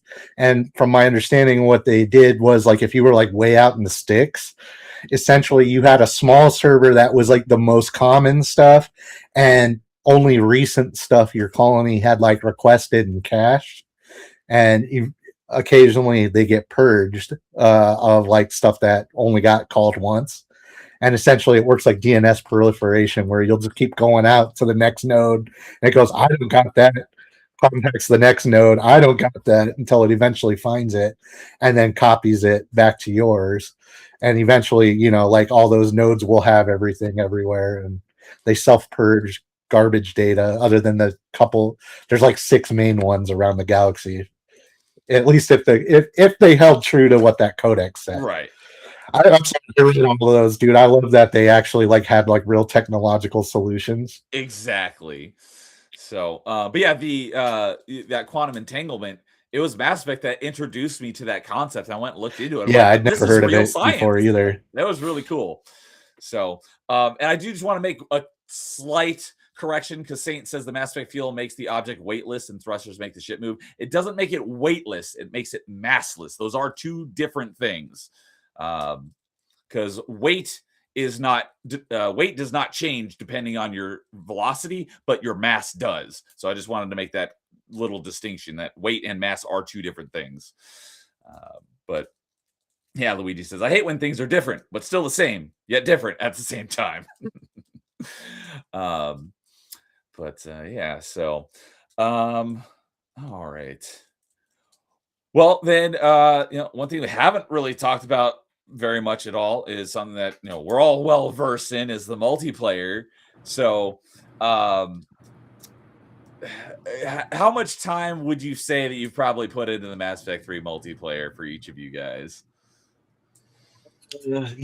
I think I over exaggerated last time, but you know what? I will tell you the exact amount. I'm just going to go look it up on N7HQ. Yep. If you had to put a number to a World of Gaming, what have you spent a lot of time in it, or you just spent a decent amount of time? How much have you played the multiplayer? I surprisingly, I actually spend a lot of it. Like, if I wasn't doing like Call of Duty, that was like the next thing that I was doing. Like, I probably put 30, 40, 50 hours into that, because I would come home and I play some of the multiplayer, and so I probably did a pretty good chunk of it. So, but I mean, yeah, that's the only time I haven't touched it since I did the Wii U port of it. Oh, so has it been a while since you played it then? Sounds like. Yeah, I mean, I haven't touched the multiplayer in a hot minute. So like that was literally the last time, like around 2013 or so. Okay. I'm pulling it up, but I don't know why. Yeah, it's not finding my PC stat or account anymore. I'm logged in, but all of my stats, everything says 0. It's like it just reset. They might have done something, because it's telling me my profile is missing. Uh-oh, that's not good. I've never had this happen. I've logged into the N7HQ many times, and I last logged in maybe like a week or two ago, and all my stats were still there, because I do remember I just passed. I just got the you got your like challenges and stuff, and it pops up with your progress, and I think I just passed. Oh yeah, look, I did what you did. I logged in, and it's got me at 0. Yeah, it shows me at 0 as well on everything. Oh so no! I hope it's just down for maintenance or something. I sure hope so, because if I lost all my stats and stuff, I'm gonna be kind of pissed. I'll have to boot it up here afterwards and see. Oh, I know. See what it's like, but so we're doing multiplayer tonight, huh? we could, but it pops up with your status on some of your challenges, and I think I just completed the challenge for 2,500 matches. Not is it 29? I know I've completed it once. I think I got a progress update saying I had completed like 1,000 out of the 2,500 matches for that challenge, but I've already completed that challenge before, so I think I'm around 3,500 matches if I'm remembering correctly. And last time I pulled it up, it said I was at like 978 hours or something. So W Pianta says you must have liked Mass Effect 3 multiplayer. Yes, a lot. I played it. The longest amount of time I haven't played it since it came out in 2012 is 6 months. And I still regularly play it almost weekly with my buddy Rozic, who's been in chat tonight. And I still play it. We play it almost on a weekly basis. I actually got robbed for about a year, which I found out later. Someone finally came up with the answer. But you remember when they switched from Origin to I the know EA about app? it, but I don't know since I didn't play the PC version until like a year ago. Yeah, so mine, like, the profile got corrupted and it just kept crashing and they couldn't tell me why. And they're already slow enough to and hard to get a hold of to begin with. But yeah, it ended up like there was like some obscure folder I had to delete, and I finally got it up and running because it was weird because my laptop worked fine. Well, at least my Origin stats are still here. At least on Origin, it's saying I've played 673 hours and 34 minutes. Okay. So where I was going with that is, and W says I was on Assassin's Creed 3 multiplayer for some reason. I played a decent chunk of the multiplayer in the Assassin's Creed games, but only because there were achievements tied to them. Although it was pretty fun for some of them. I did like that 3 and 4. You could do it basically all solo in the Wolfpack matches, but in Brotherhood and Revelations, you had to have a squad to play with in order to get those achievements. Man, I'm still mad about that because I went back and I was like, I want to get the platinum on the PS4 version. Oh, and then the multiplayer shut down. You can't play the multiplayer on the PlayStation anymore? At least not when I was doing it, unless they put them back up. I did not know that. I mean, Splinter Cell's got the same problem, like Blacklist. They put the servers back online for a little bit when they kind of announced a reboot of the first one. But then it's gone dark again. So for like a tiny bit, you could play Blacklist multiplayer again. I didn't play the multiplayer, but I did have fun with the co-op in that one. Yeah. That's what I meant. I didn't actually play that, but man, I'll sit there and play the Afghanistan map. That is like the one of the best designed freaking co-op maps. There's so many routes and stuff. Like I found all kinds of hidden ones with like crawling across pipes and stuff that you wouldn't normally think you could do. Rod says, I thought you and I recently passed the 1,000-hour mark. Not quite. He's not far behind me. We're very close. All the time we've been playing, we've almost always been playing together. I have a little bit more because I did play a little bit more solo back in the day, but we're both very close. And yeah, last time when I checked like a week or two ago, I was in the high 900s. So I know I was going to pass 1,000 hours soon, then probably the next couple months. But yeah, all my N7 HQ is blank. I hope it's just a glitch. I'm going to boot it up after the stream and make sure that my actual in-game progress is there and hasn't been wiped, because I'll be pissed if that's the case. I mean, I assume it is because like I'm getting the same thing. But like I said, the EA app still has my hours and stuff. Okay. That's a good sign. Anyways, where I was going with that, obviously, Max, I know your favorite character, both in single player and multiplayer, is Infiltrator, and I believe you said your favorite in multiplayer is just the basic human Infiltrator. Is that right? Yep, I have my dude character for when I want to just do absolute top DPS. I'll use the Raptor. It literally has just because it's as fast as you can click the mouse. So if you got a good trigger finger, it has the highest damage output of any weapon in the same amount of time. Really? Even more so than is it the Incisor? There's an ultra rare sniper rifle that's full auto. I never use it, but yeah, it's still faster because there's no cap on the how fast you can click it. Oh, okay. So it's technically that, but then it wears your mouse out. I have a nice mouse, and I'm like, my finger starts getting carpal tunnel. So my female Infiltrator is the one I usually play the most, but they're identical other than what the build is. So that one's built for just massive headshot damage, and the N7 Valiant. Although I have heard if I were to play a Platinum ever, which that's where I'm hoping to play with you guys, because it sounds like you guys are capable of it. With the right squad, yes. We've done. Yeah. The last time we did a Platinum was probably maybe like 6 months ago, but there was a period of time where we were regularly running Platinums, but you got to have the right team builds, and everybody's got to know their role. Yeah, so on gold it starts losing effectiveness, but I've never had a problem because of my builds being so OP. But I've heard on Platinum that the N7 Valiant is like dog water. Like it hardly does anything. So it's like you're pretty much stuck on platinum with like the Black Widow if you want to Okay. do any kind of real damage as an infiltrator. Yeah, I don't, like I said, Infiltrator is my least favorite character, but I do the one character that I do use the Valiant on, although Rozek uses a lot more than I do, is the Drell Assassin. The Valiant is a great combo with the fast cooldown for his powers. So he also uses the Valiant on the Drell Assassin. But yeah, so World of Gaming, where I was going was, I was curious from you if you remember, since it's been a while since you played it, did you have a favorite character for the multiplayer mode? It probably was just a normal soldier mode. It has been a hot minute, so that's probably what I did mostly in the multiplayer mode. Okay. So I was telling Max about this on our last open mic because my buddy Rozek was the one who discovered that the Turian Ghost gets his, like most of the infiltrators, they get bonuses to their sniper rifles.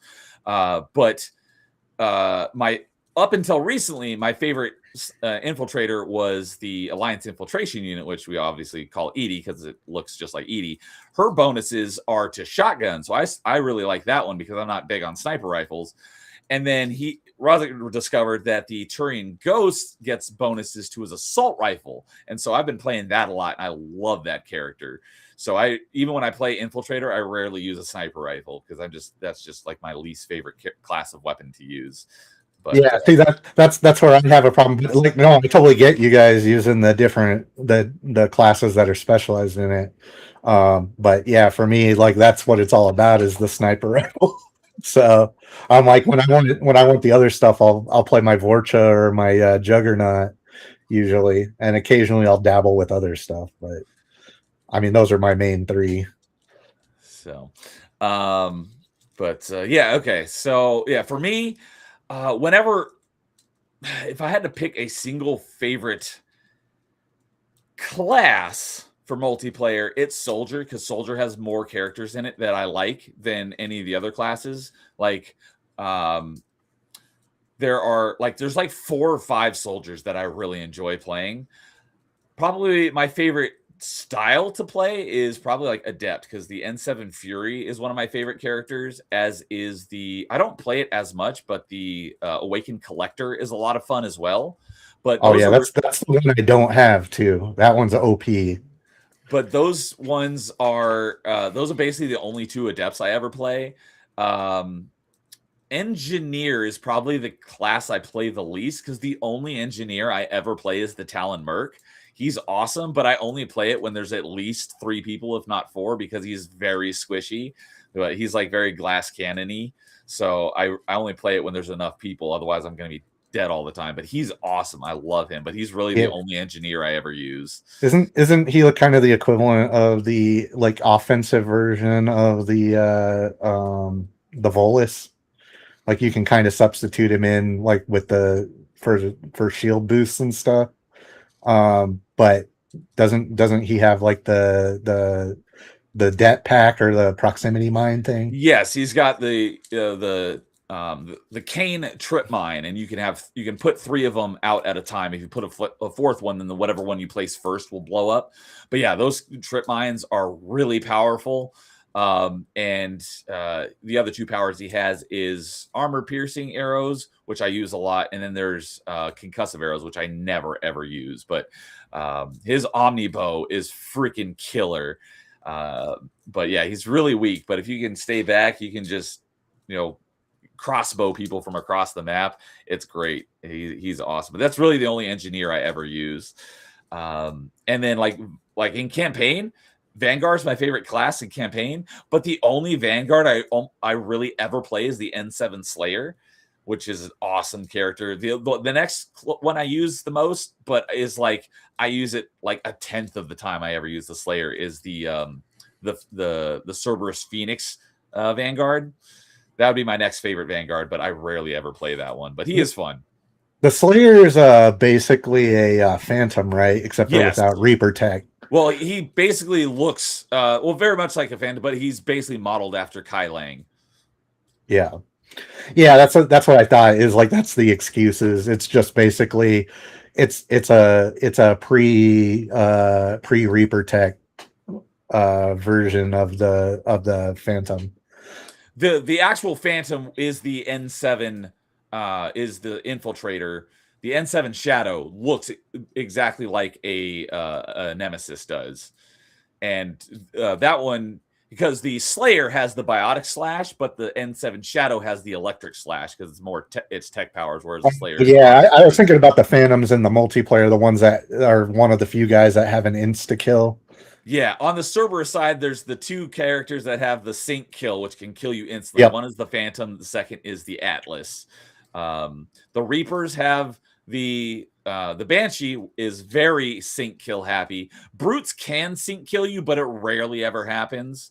The Reapers, which are the worst, the Scions can also instantly kill you, but that's kind of like the Brutes. It rarely ever happens. The Praetorians, though, are legitimately the worst enemy in the entire multiplayer because they're huge. They have a gigantic grab radius, so they can instantly kill you from ridiculously far away. And they have crazy amount of health, and their attacks are insanely powerful. That's by far the worst enemy in the entire multiplayer. And the Geth, fortunately, have no enemies that can instant kill you. So that's, as we mentioned earlier, one of my favorite Sentinel by far is the Krogan Warlord. And I barely ever fire my gun. I just use the hammer all the time. So you're always up close and personal. So I'm very hesitant to use it on anything other than Geth because they can instantly kill you if you don't play it right. Whereas Geth can't do that. So, but yeah. Yeah. All of the N7 characters are amazing, except for the N7 Demolisher, which is the engineer. That one's probably that's the one I play all the other N7 classes, but I rarely ever play the N7 Demolisher. He does. It is cool. He has a supply pile on. He can basically just lob grenades for days, but I don't like being static. I like being very aggressive, up in your face type of player. So. Yeah, what is it? There's only like two guys that are deadly to the Juggernaut.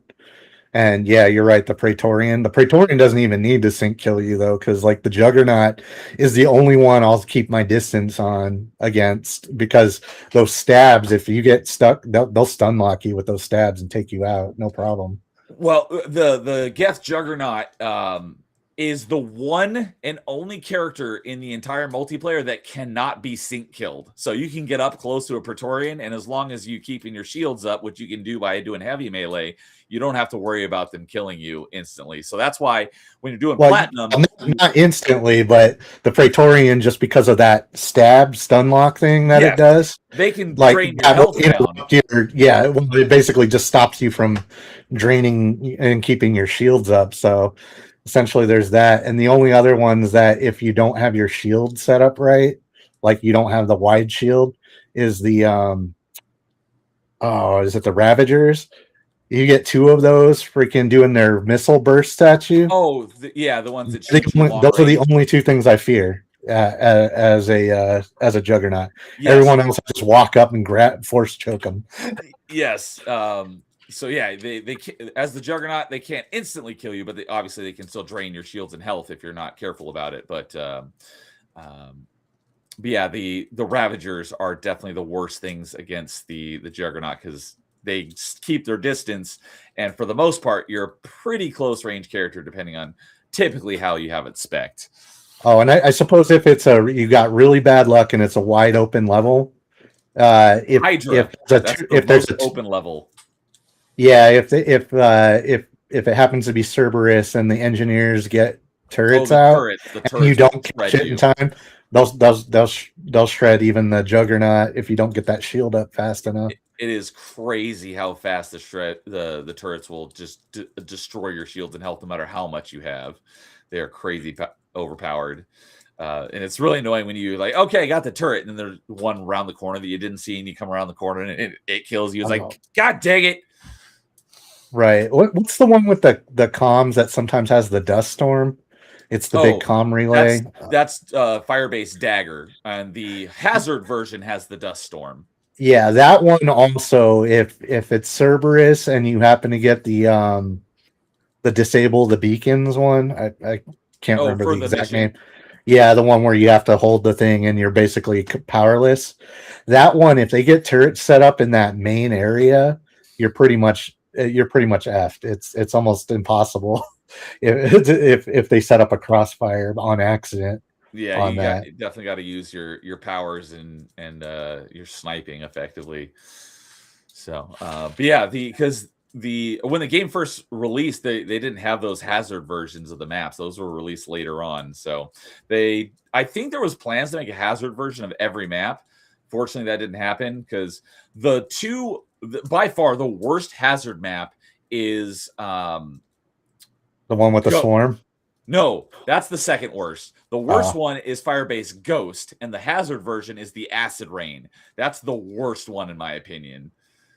Wait, is that Ghost? I thought Ghost was the one with the big landing pad, um, and then like, The or snow is one that on Firebase White? White is the snow one on Novaria, and the hazard version is the snowstorm. Yeah, but I know which one you're talking about. I actually like the hazard one, but then again, most of the time I'm either playing the infiltrator or the two others I play. Both can tank it, and like they don't care. Like the gas is not going to care that you're draining its shields, and the actual acid doesn't hurt its health. Yeah, it doesn't hurt your health, just your shields. And the Vorcha doesn't care because like I'll have healing stacks up, so he's out healing it anyway. And the infiltrator, I just sit in the back when it's raining and wait the 2 minutes for it to stop raining. That makes a lot of sense. But yeah, because I'm a very aggressive player, I hate the Acid Rain by far the most. And then the second one, that's Firebase Glacier. That's the one where the hazard is the swarm, and that swarm is a freaking pain in the butt.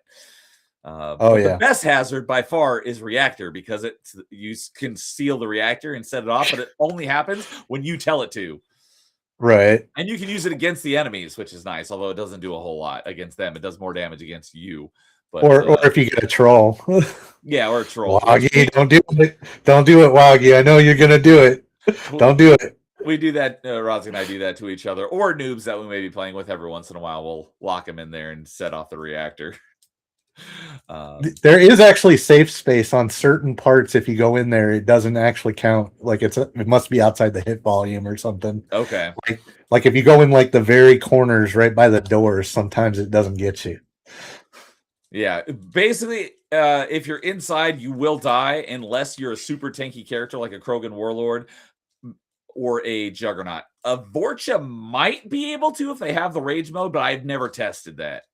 Yeah, I don't know. The Juggernaut, if you're not like physically draining someone before it kills the guy, I'm not even sure if that'll save you. Maybe if you're like survived it fully before. I don't know. I haven't tried it. All right, we'll try that. But we'll have to play here sometime in the near future. But yeah, for the maps, but early on, before they added some additional maps, in my opinion, the worst map was Condor, which is the one on the moon of Palavin, which was basically the opening mission of Mass Effect 3 after you leave Earth. That map was not good, but that map is a cakewalk compared to what, in my opinion, is by far the worst map in the game. And I'll take basically any hazard over this map, even though it doesn't have a hazard. That's London. London is, my opinion, the worst map in all of the multiplayer. Oh, I can see what you mean. If you're playing close up, because like my Vorcha Soldier, that's the one. That's one of like 3 that I'm like, it's just too much open and not enough really cover. So like the best you can do is just kind of like hang around like the cars or go up into the buildings up there, but it's not optimal. But for the infiltrator, yeah, it's probably the 2 best maps, or probably the 3 best maps in my opinion for infiltrator, for a proper infiltrator using a sniper rifle.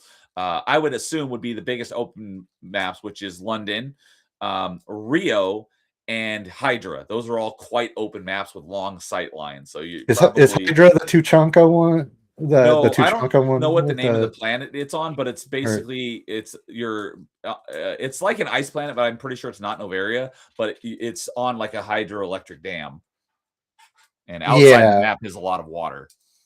Yeah. No, that one's pretty good for the for the infiltrator. I mean, basically, you're gonna know because all the ones you hate are the best ones for the infiltrator. So, and then I have the same thing. So, but I play on random. I'm not gonna be that guy. So, I usually put it on random as well. So, you just roll with what you got and just make the best. Make the best of it. But Adepts. I love the Fury and the Awakened Collector, which Buddy Roddick says, yeah, Awakened Collector is probably my favorite character. Crap I can do with that thing is just broken. Second would be tied with the N7 Fury or the N7 Slayer. So, I love the Fury and the Awakened Collector for the Adept. Soldiers, the class I play the most, and like I said, there's so many. I don't play the Juggernaut that much, but I do like the Juggernaut. But probably the two characters that I've played more than any other character in the game is the N7 Destroyer and the Geth Trooper.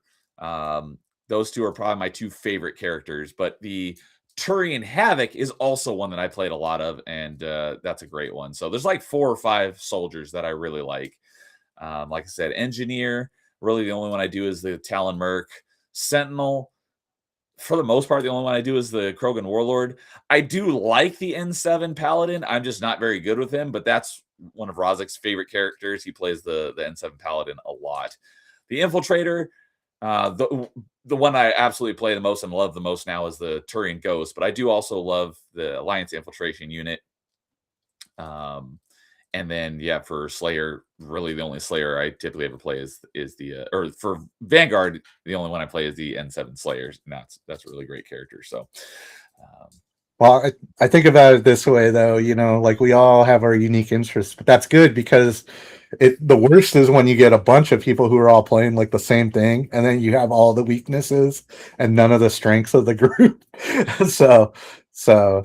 That sounds awesome. Depending on what the map is, sometimes we'll do that, and we'll just all play the same map or same character. Like there was one time where we were all playing Krogan Warlords, and it was freaking hilarious. Well, I mean, all Krogans is just you got the Headbangers Club. Yep. I don't know. Did you ever do any Krogan when you played multiplayer? I don't think he noticed you were asking him. Oh.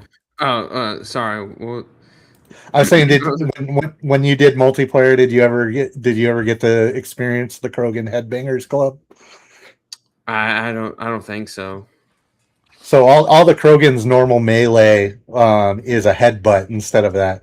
So basically, the rule is if everybody's playing a Krogan, at the end of the match, you have to go all meet up and like have a headbangers ball right in the middle of the map.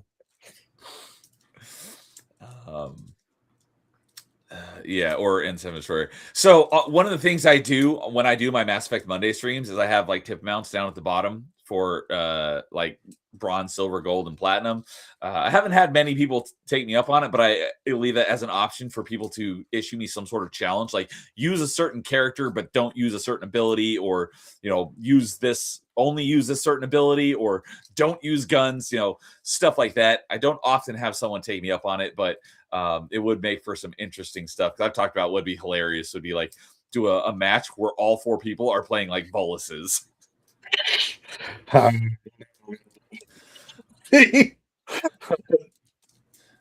I have that out there for people to issue me challenges to make it more interesting, where I have to, do whatever I can to try to meet the challenge that they issue. But the few times that I have had someone do it, it's been like just really goofy stuff, like play as a bright pink character. So for a match, I had to play as a bright pink character. But it turned out really funny because I started doing this like girl voice for that match, and then people started tipping me like commentate a match where you are pretending to be Donald Trump, or commentate a match where you're pretending to talk like Mickey Mouse, and it's been really freaking funny. Oh geez, the Mickey Mouse one was the best because I was playing with this guy who was like jerking me around because we were on London, and it was the one where you have to hack the 4 different points, and I was defending him so he could hack it, and he'd let it fill up almost to the end, and then he'd cancel, and then he'd let it fill up, and then he'd cancel, and he did that like 5 or 6 times, and he didn't hear me because I wasn't in the in-game chat. At least I don't think he could hear me. But I was doing this live, and I'm screaming at this guy on stream at the top of my lungs while talking like Mickey Mouse. It was freaking hysterical. Oh, man, I could see that. So, oh, that'd be sweet. It's it's kind of, and a few of the times it's devolved into stuff that wasn't what I anticipated, but it still made for hilarious content. Nice.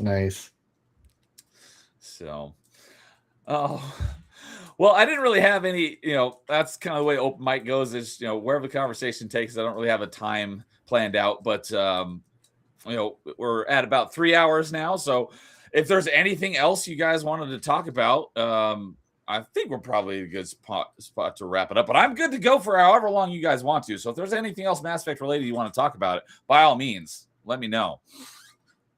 Yeah, I mean, I think we covered most of it. Like, I didn't see too many detractors in here when we made the claim that 3 is the best one, because the one question we've been asking more so for people who don't like it, like, well, what would they have done instead to make it right? Good question. That's more of a chat question since we're all kind of on the same page. So, but yeah. Like I said, I actually didn't mention it on this stream, but I do often mention it that I do like.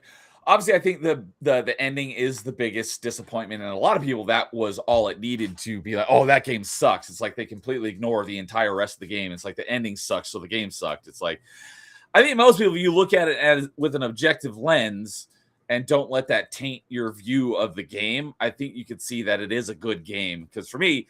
Like I said, it's my favorite game of all time. It's definitely not the best game of all time. I definitely wouldn't claim that, but it's my favorite. I think up until the last 15 minutes of the game is nearly perfect in my opinion. As an analogy that someone said in chat one time, and I started using that, is that they fumbled it at the 1 yard line. So everything up to the very end, I think, is nearly perfect, but just the ending is bad. I have talked to some people that have some very legitimate issues with the rest of the game, which I disagree, but I can understand. The one thing that irks me the most, though, is when people talk bad about the game because of their lack of war assets. It's like, it's a completely optional thing. You don't need that in order to beat the game. And they use that as a point against why the game is bad. It's like, that should not be a legitimate reason because you can still play and beat the entire game without ever touching the multiplayer. So that's my biggest gripe. Poor Kay, because that's what she said ruined it for her. Exactly. She wasn't doing the multiplayer. See, for me, like, it just made me try the multiplayer and realize, oh my god, the multiplayer is better than the single player. I don't know if I'd say better, but it is fantastic, which is why I've played it for nearly 1,000 hours. But poor Kay, it sounded like she was doing the. I guess there was another way to do it through a mobile app or something. There was an app which I didn't know back in the day. It's that way you could keep your because how for anyone who doesn't know, when you play. Every match that you play in multiplayer, it increases your galactic readiness, and the lowest it can be is 50%, but you can get it obviously all the way up to 100%. And depending on the settings of the match, will increase it by different amounts. So if you are closer to 50% and you extract on a match, you might get like up to like 7%. But it also depends. If you have it on like a random map, then you'll get 3% that'll be distributed across all 5 or 6 regions of the galaxy, because each map is in a different region. Whatever map you're playing on, that region is what will go up if you pick a specific map. So if you pick up a specific map and you extract, you might get like 7%. So you might go from 50 to 57% on that map. But if you just play at random, which is mostly what most people do, is all regions will go up by 3% rather than one region going up by 7. But if you wanted to pick specific maps and have them each go up at like 7 at a time, you could do that. But as you, whenever you don't play random characters and planets too. The characters, the faction or random faction doesn't play any effect into it, but you will get bonus XP if you leave it as random for both the map, and you'll get bonus XP if you leave it for random enemy faction. But it's only the map that plays into the galactic readiness. But as you don't play the game, over the course of like 24 hours, it will decay. I think it's like 3% a day, but it also changes. Like the higher your percentage, the faster it will decay, but the lower, the closer to 50%, the slower it will decay. So like if you're at 100% and you come back 24 hours later, you'll probably be at 97%. But if you're at 57%, you come back 24 hours later, you might only be at 56%. You might have only lost 1%. So it varies depending on how close you are to 50% or how close you are to 100%.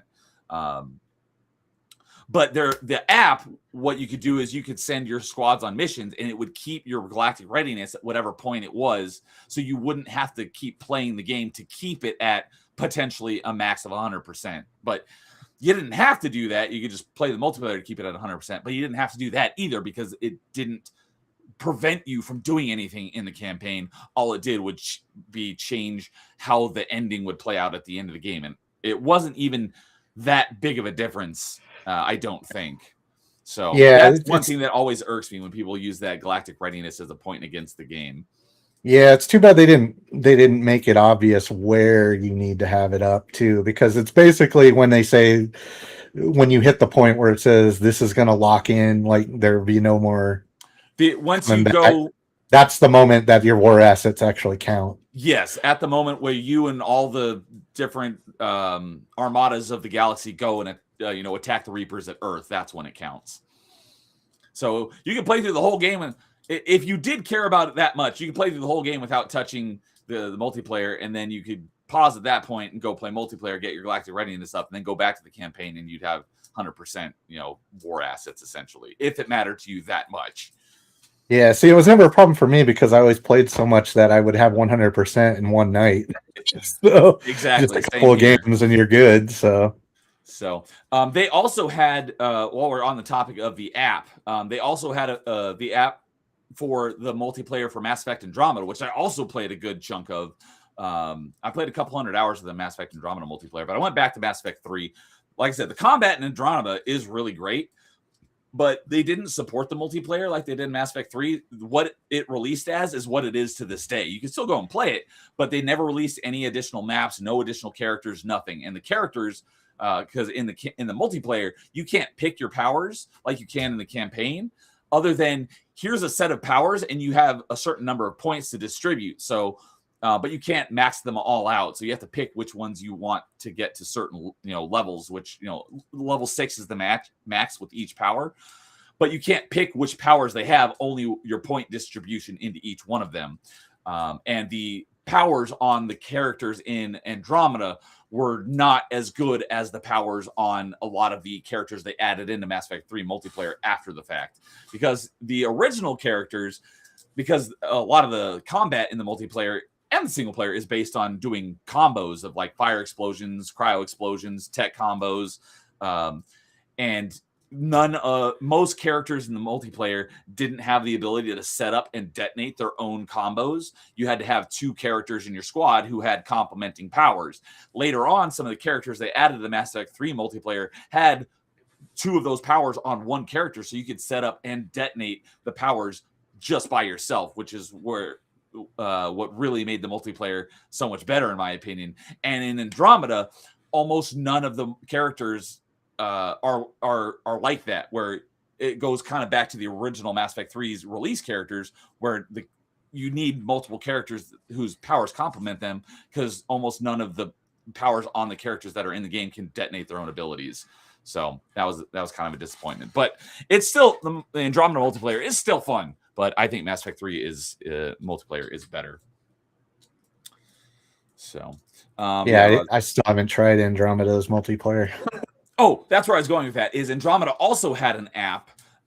It was way better than Mass Effect 3's app, because in Mass Effect 3, I don't think you could actually increase your galactic readiness. If you wanted to increase it, you had to play the multiplayer, but it could at least keep you where you were without it decaying. In Andromeda, you can actually get credits, and it's not, the return on investment is far less than actually playing the game, but you can send squads on missions and you can earn credits so that you could actually go and buy packs without actually playing the game. So it was actually way more beneficial on the Andromeda's. It was called Apex, was the name of the app, and that one was way more useful than the Mass Effect 3 one, because even when I wasn't playing it, I could actually still make progress and make money so that next time I loaded up the game, I could go spend that money and unlock more packs. Because another thing about the Mass Effect Andromeda multiplayer is the what's the term that the manifest, I think is what they call it, for all of the different things that you can unlock in the store, for all the different guns and abilities and gear bonuses and stuff. The manifest in Andromeda is like 3 times larger than it is in Mass Effect 3, because in Mass Effect 3 all the guns go from level 1 to level 10. In Andromeda, all the guns go from level 1 to level 20. And in addition to that, almost every gun has 3 separate variants. And those variants also go from level 1 to level 20. Oh, I heard actually when they added the variants, that was not taken well by the community because they felt like it was just trying to water it down more. So, Yes. you wouldn't be able to get the one you wanted. Yeah, it basically flooded the pool of potential things you could get, and it took. Even after playing it a couple hundred hours, I still had. I would probably have to double the amount of time I've spent in Mass Effect 3 just to get close to maxing out Andromeda. And I still haven't maxed out Mass Effect 3s either, because the ultra rare, the different rarities, the ultra rares are never guaranteed. Whereas all the other rarities, there have packs that you can be guaranteed at least one drop if you buy this pack. But the ultra rares, they're never a guarantee. So you could go 20 packs without getting an ultra rare. And in Andromeda, like I said, you have basically 4 variants of every gun, and some of those are ultra rares, which rarely ever drop. So the manifest of weapons and stuff in that one is massive, and it would take eternity to max it out. So. Yeah, that was one of the things that turned me off, because basically that was like the last thing I heard when I finally was getting around to like actually play it, is they said they dropped all those. I'm like, I have nothing. That means I'm just never gonna get any good weapon set. So Yeah.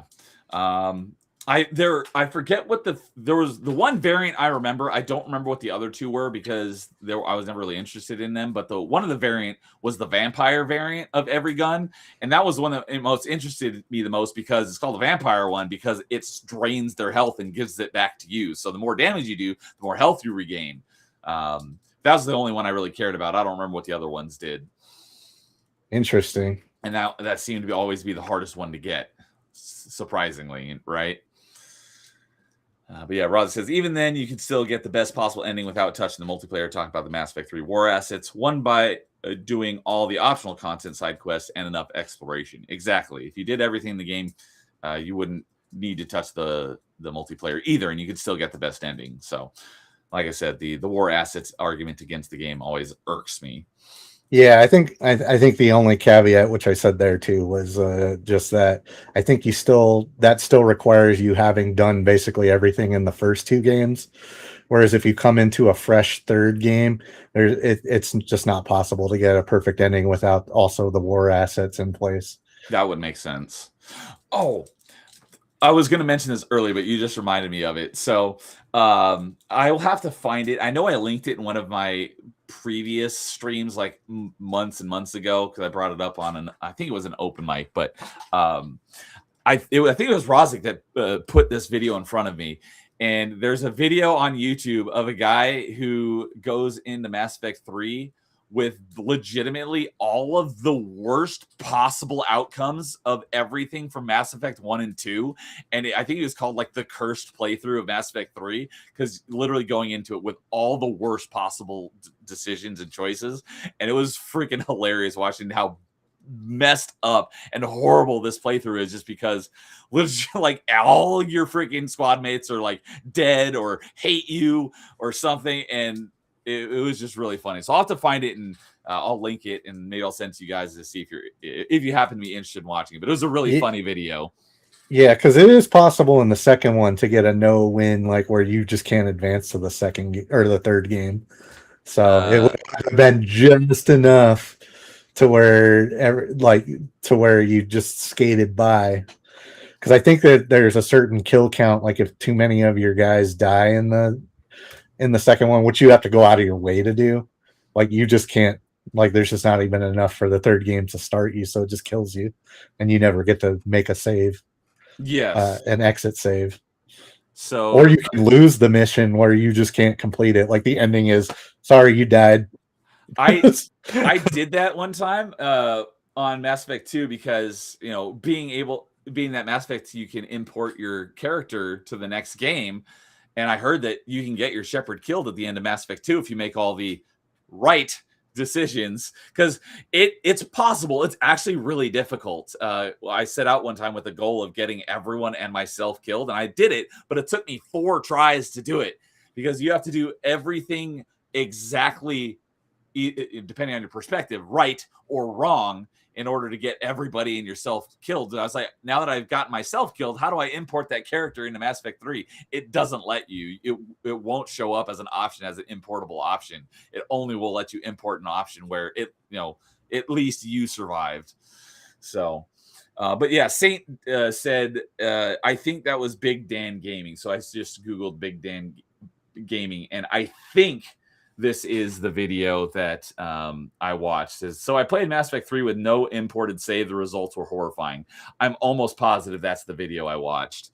I'm going to switch over here to this other browser and where I normally watch my stuff and see if it has the red bar on it.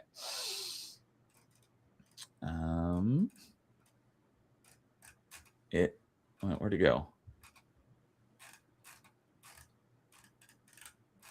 Why is it not? Why is that? That's weird. I switched browsers, and that video does not show up in the search results.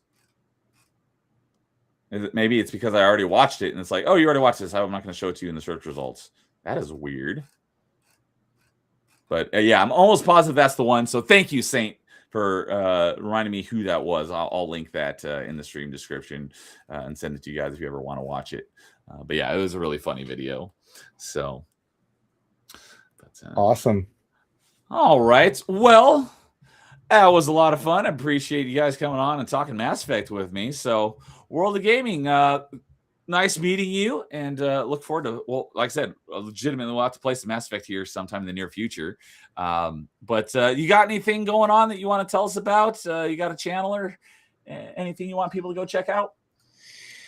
Hey, yeah, what's going on, everyone? I'm mostly on Rumble. I do have a kick in Twitch, but my main bread and butter is Rumble. I recently just did a 25-hour stream. Oh, my goodness. Marathon doing 3D Mario games, mostly just 64 and Sunshine. I was 100% of them.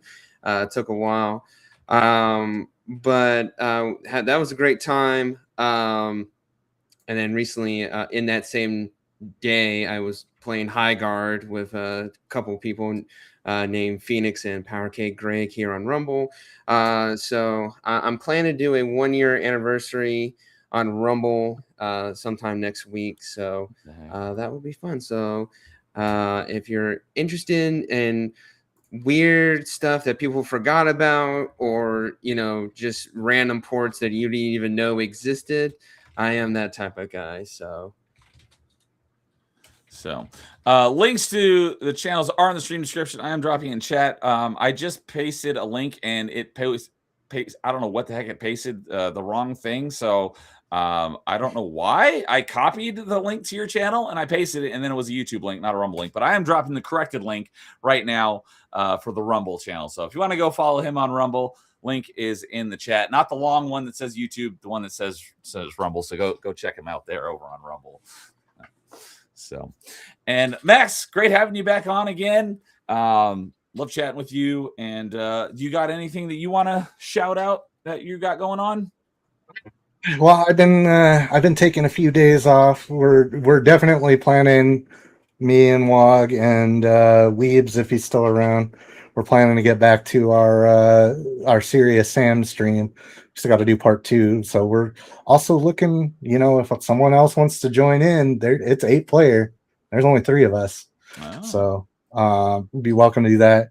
And be on the lookout for a new channel we're putting together for that express purpose of doing remote split screens where, you know, multiple people's views are on the screen at the same time. So okay. Stay shout out. Just watch the Rumble channel. I did also, because because of Phoenix again, requesting it's the only way he'll talk to you. I do have an X now as well. But that one is weird. It's like I had to do Maxicus Day Smalls on that one though, because someone already stole it. Go figure. Bummer. So I was like, I'm not gonna do like Max the real or whatever, The real Max, or like a code number at the end. So that's it for there. But everywhere else, it's Max Smalls everywhere else, including Discord. So feel free to hit me up.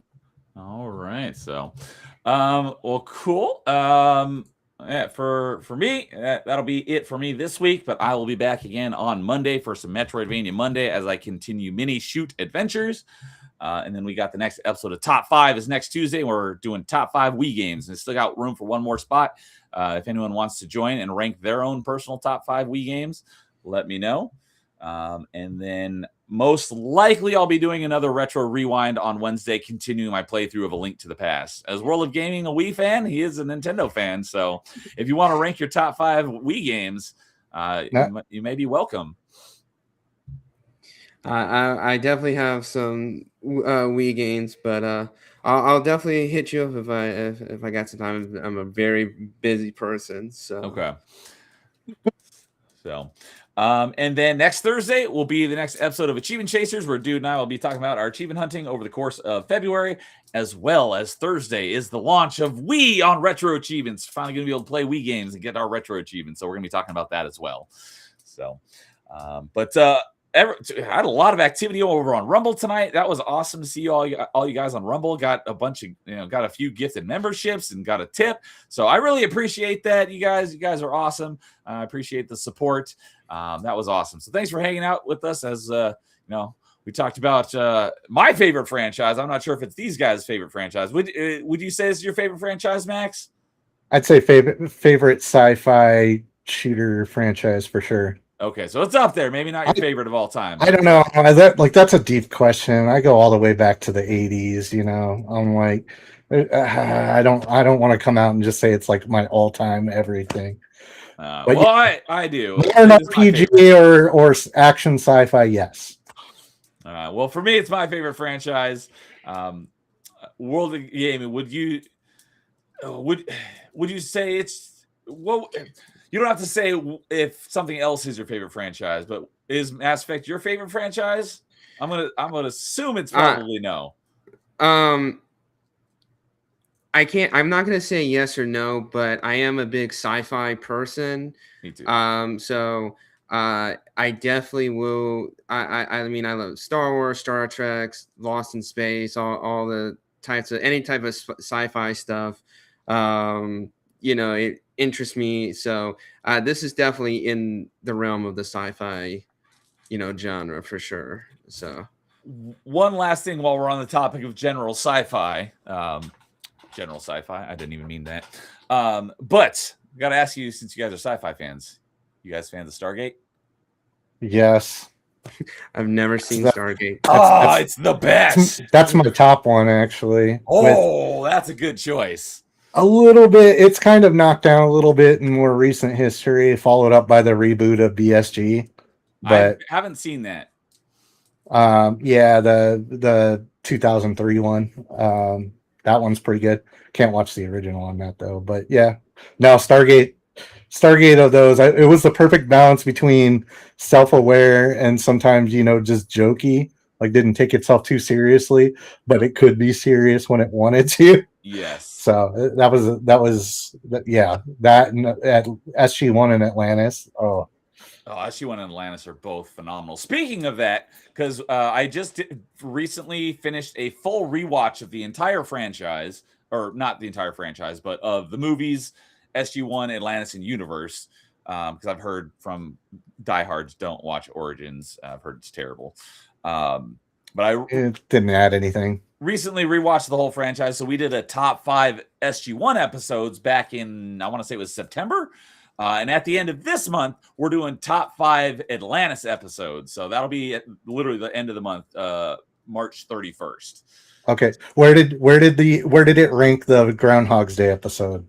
It's gonna be in there. That was, let's see here. That one got talked about a lot. Let's see here. On my top 5, I just got it was August, so I was close. I want to. That was Window of Opportunity, I think. I can't remember the name of it, to be honest with you. Let's see here. I'm pretty sure that was it. Stargate SG-1, Window of Opportunity.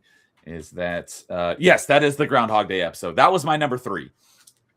Nice. And then was number 1 and 2 the 100th and the 200th episode? No, neither of those were on mine. Really? But if you're a Stargate fan, another a friend of mine who's a big Stargate fan, he's been on my channel a couple times recently, is Suns and Shadows, and he does a Thursday night show called Stargate Files, and they always review 2 episodes at a time. And the last time I was on his show was for the 100th episode, so that was a lot of fun talking about that one. And because he'll ask me, he's like, "Hey, here's our upcoming slate of episodes. Which one do you want to be on? Any of these?" I'm like, "Oh, 100th episode. I want to be on that one." So for sure. So, are you familiar with Suns and Shadows? No, to be honest with you. Well, if you're a big Stargate fan, maybe I'll have to introduce you, because Mass Effect is my number 1 favorite video game franchise. Stargate's I wouldn't say my favorite sci-fi franchise. Probably is now, just because of how everybody else has been wrecked. How the decline. I was never big into Star Trek, but I was a huge Star Wars fan, and just the state that it's in now. But pre-Disney Star Wars is still great. But just the way it's gone lately, I wouldn't say, I don't even count Disney Star Wars as real Star Wars, but I always have to specify that, because, yes, I love Star Wars, but I don't love Disney Star Wars because it's not real Star Wars. But anyways, no, I'm with you, because I'm a Berman Trek guy. Like TNG, Deep Space Nine, Voyager, and Enterprise, I'm down with. But everything else has been, and I kind of include, other than the movies, the original series, because they're hard to watch. I've heard that everything lately in Star Trek has been absolute garbage. But I haven't seen it, so I don't know. It just looks like it's what I've seen. There's moments of new stuff, but anyways, it's just preaching at you. I do still love real Star Wars, but Stargate is SG-1 and Atlantis are probably my favorite TV shows of all time. I love those shows. So, yeah. So, all right. Well, with that, thank you everyone for hanging out with us as we yammered on about Mass Effect for a couple hours and reminisce about my favorite game, and its 14th birthday last week. So everyone, have a great night. We will see you later. And as always, in the meantime, game on. Stay doctor.